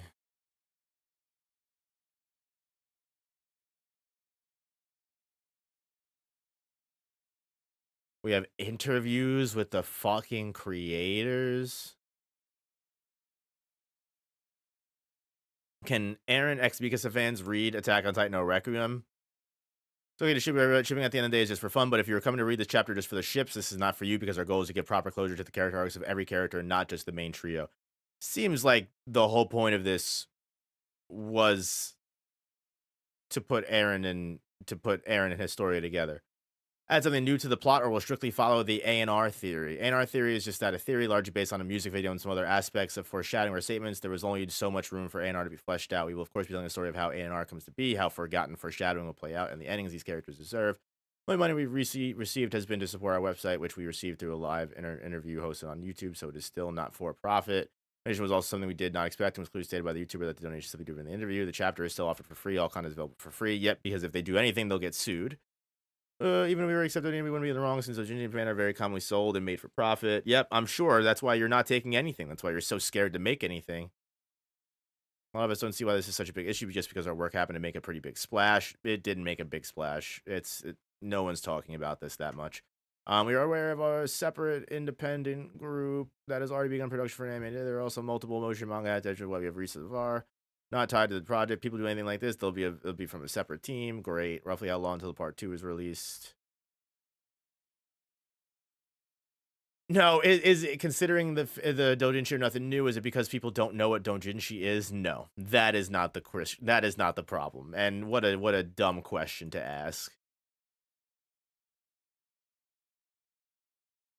All became extremely polarized over certain key issues and pairings. No one made a fan ending that said that it was going to be better than the original ending, though.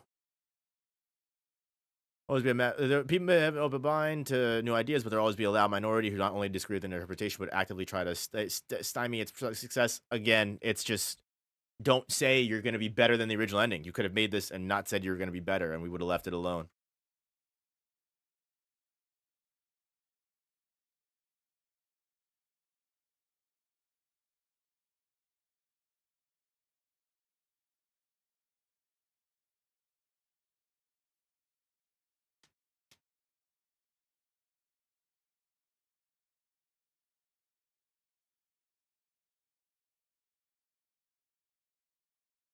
Da, da.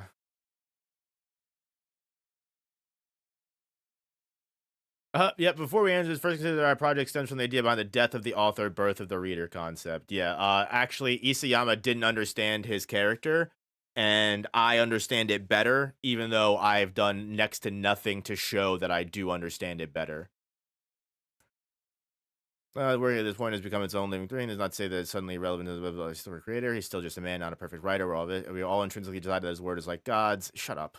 And he said, "Some has every right to view his main character as he wishes, but we, and others, have right to, since the work has been published. These statements and any future statement will not affect the ending we wish to see realized. And once again, our version is an alternate fan-made ending. In nature, outside of this, does not suddenly usurp the canonical events." And there, blah blah blah. They quote Umberto Eco. Isn't the whole point of Aaron's decision to finding a way to saving his friends and guarantee their safety long-termish? If they killed off Aaron's friend just like that, they missed the point. You would think that.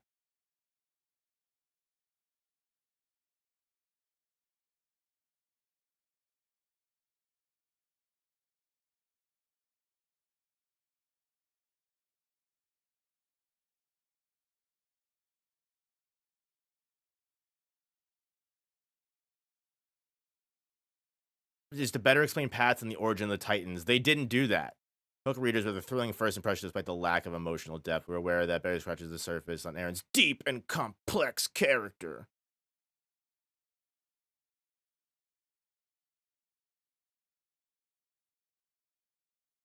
Is it really an alternate story, though? Because it seems like it's just the original ending with slight few changes. So I wouldn't really call it an alternate story to change people's decisions and see where it can take the story, because we haven't taken the story anywhere new.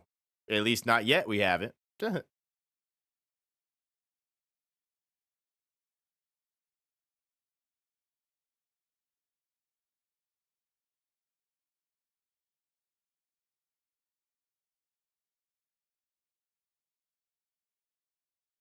second season of Attack on Titan began to slow down.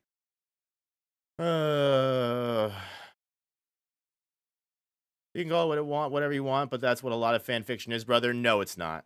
And if you think that, then you just don't know fan fiction. And again, you can just lie if you want, but that's not what fan fiction is. And the stream is over, so I've had my fun with you. You can chat to the void now. Guys, thank you all so much for watching this train wreck that was Attack on Titan Requiem. One of probably, you know what? What was worse, this or Jujutsu no Kaisen? I think Jujutsu no Kaisen was worse because the AI art, the tracing of the fan art, and the spelling mistakes. This definitely seems a lot more polished. It seems like they care a little bit more about what the finished product looks like. However, at the same time, we have to remember that these are also people that they release an unfinished draft of the chapter, and then they take another year to fix everything that they get criticized on. At least that's what I've seen. So this was definitely better art. But does it accomplish anything better? No, not really. It accomplishes pretty much the exact same thing. They literally just retread the same exact ground of the original ending of the series. They don't do much else except further explain things that were already explained in the manga. This manga gave me no new information whatsoever to work with. And now two characters are dead because we wanted to be edgy. And again, it shows a blatant misunderstanding. There's so many things that the writers do that show a blatant misunderstanding of not just the characters, but the plot and the narrative as a whole. And you can cry death of the author as much as you want, but that doesn't excuse that you just didn't understand the point to a lot of things. And you can tell that they didn't understand the point to a lot of things because of the decisions that they even made in the story. I have talked about this for long enough. It has been almost 3 hours of yapping and complaining. Just another attempt of spoon feeding meaning and plot into readers that can't abstract it on their own. Exactly. That's literally all it is. It seems like this has gained a little bit of traction with the original creators because we've had some very nice people in chat tried their best to, come at me for attacking the people that they know's work. And the thing is, I'll say it again, just like I said in the Jujutsu no Kaisen stream, if you're going to make a fan ending, the things that you probably shouldn't do are introduce the entire concept as this is the good ending. This is the better ending than Hajime Isayama made it. And I am so angry and upset and scorned by the original author that I'm going to make a manga that's better.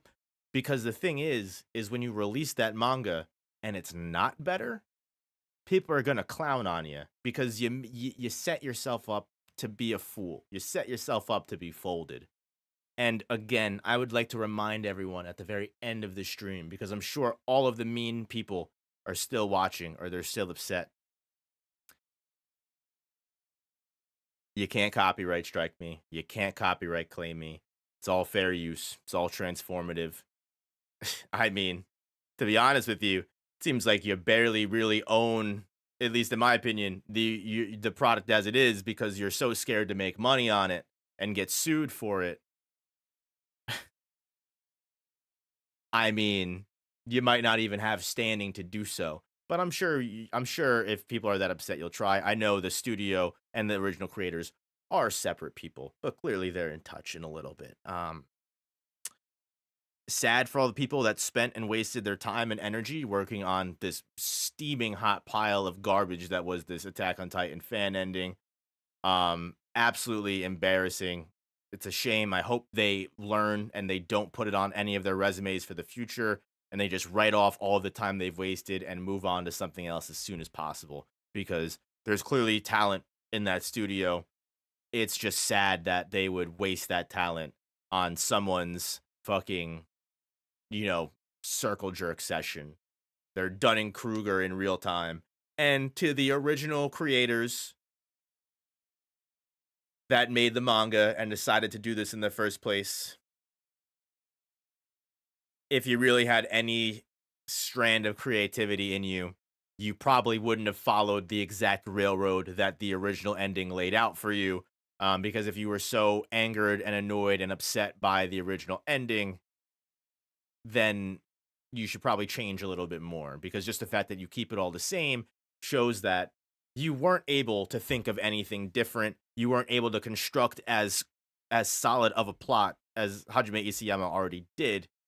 And by nature, you're admitting by keeping things the same that the ending was fine the way it was. There were just a couple things that you didn't understand because that's why you felt the need to explain it to us in full exposition and dialogue. You weren't able to figure these things out yourself, so you had to spell it out to us. Things like Zeke not being able to understand Eren and looking at Ymir more as a tool. Very obvious. That doesn't need to be said outright. You can pretty much infer that on the own. Eren walking through all of his fucking previous memories and showing his kid version the memories, unnecessary. We already know that Eren can see everything. Very stupid, unnecessary. Honestly, every decision that was a change just doesn't really make much sense or is over explaining things that were already very present in the original series. And it's just very clear that the people that enjoy this weren't able to figure that out because they need to have everything spoon fed to them. And if you disagree with that, feel free to let me know in the comments. I'm more than happy to respond to anyone that has an actual point into defending this and has anything to say about the actual work itself. But if you're just going to be like, resident chatters here that are going to say that, I'm upset over fan fiction and I'm being, stupid and I'm getting mad and I'm triggered and fan fiction exists and I should just get over it. You're not addressing any of my points and you're just showing that you really have nothing else to say. But yeah. Also, not for nothing, I'm sure there's people that will comment and be like, you just avoid everything. Answered every single question, answered everything that was brought up to me in chat. So I'm more than happy to discuss everything. And you know what? I would love to talk to the AOT no Requiem team or someone on the AOT no Requiem team and have them speak for themselves as to why the fuck they thought it was okay to produce some slop like this. I would just love to anybody, yeah, anyone on the team. I would love to talk to. I would love to talk to the original creator that was so brave that they strayed through all of the hate and they listened to their strong fans that wanted them to carry on, that wanted them to carry on. Thank God they did that. They're so brave. They're so strong. They're such strong creators. They really overcame adversity here by releasing basically what amounts to the same ending that Attack on Titan did. But on that note, my email is available on the channel. My social medias are all available. Please reach out to me. I'd love to talk to somebody. And just, I would love to interview you and see if you would post that on your website. I would respect that. I would respect that so much. My first couple questions would be like the exit interview that Michael gives Toby from at the end of The Office. My first would be like, what is wrong with you? What gives you the right? Who do you think you are? But anyway, guys, hit that like button if you enjoyed the stream of me getting triggered. I enjoy getting triggered. I love getting triggered on camera. It's fun. I hope you guys enjoy it. If you genuinely think this ruined my day, or I'm gonna think about this anymore after I turn off the camera, please continue to think so. I was never gonna convince you, or you were never probably gonna be a fan anyway. If you can't even handle me talking about my favorite series, and that's that. I love you all. Thank you to all of my supporters. Thank you to all of my fans, my patrons, my members, the Jogo gang. You're all beautiful people. I hope you all have an amazing rest of your, what day is it today? Tuesday? I hope you all have an amazing 6. They're lucky you aren't like 6, would have all been blocked too quick. I honestly, like I said, I normally do block, but like they were just funny and they kept the content fun and interesting. When it was getting very, very boring reading a child's interpretation of the Attack on Titan ending. But yeah, no, sometimes they're fun to keep around, but that's why I banned him, immediately after the content was over, because there's no more need for you to be here now. But anyway, guys, yeah, that was embarrassing. I hope I never have to see another fan ending ever again in all my days, but I'm sure I will, because people on the internet nowadays are just incapable of accepting anything. How much would I have to pay you to post a joke prank video just to trigger people? Depends on what the joke prank is. Talk to my lawyer. But yeah, guys, seriously, thank you all for showing up. I sincerely appreciate it. It was a lot of fun. Knocked out actually almost 3 hours and 20 minutes worth of the time that I need to catch up on streaming, so we love that. I'm gonna work on my fan ending of Naruto to 86 Boruto. You know what? That might be acceptable, because Boruto is basically, you know what? 2 Blue Vortex, I can't speak. Regular Boruto, trash. 2 Blue Vortex, though, not as bad. Although I've fallen off over the last couple of chapters because it started to get boring again. But we'll have to wait and see. But guys, thank you all for being here again. Need a button to say objection when someone gets over the line with stuff like this, bro. I bought this stream deck to do sound bites and everything, and it don't work. I have to go back and try and set it up. I set it up wrong or something probably. But I have to go back and try it again. But I do. But yeah, I literally had so many fun sound bites. Like I had like from the Boondocks of like the one of Uncle Ruckus throwing a book in the possessed dude's face, and he's like, "Read, nigga, read!" Like that. I would have played that fucking soundbite 8 times this fucking stream. I swear to God. But we'll get it working one day, because I think that'll be fun. Like if I speak, I cannot speak. If I speak, I'd be in big trouble. You know, like the funny little sound bites here and there. But yeah, I'll have to try and see if I can get that set up now. So since we're doing a little bit more average, more casual streams like this. But guys, I've yapped long enough. You're all beautiful people. Thank you for staying here with me and hanging out with me. And I hope you enjoyed the stream. And again, if you don't like my criticism, I'm open to any real arguments that might be made. And if you're a creator on this project, please reach out to me. Or if you're a creator of the Jujutsu no Kaisen project, please reach out to me because I would love to talk to you. Guys, have a great rest of your days. Sending you that spirit bomb energy. Love you very much. And I'll see you guys in the next one. Peace, peace, peace.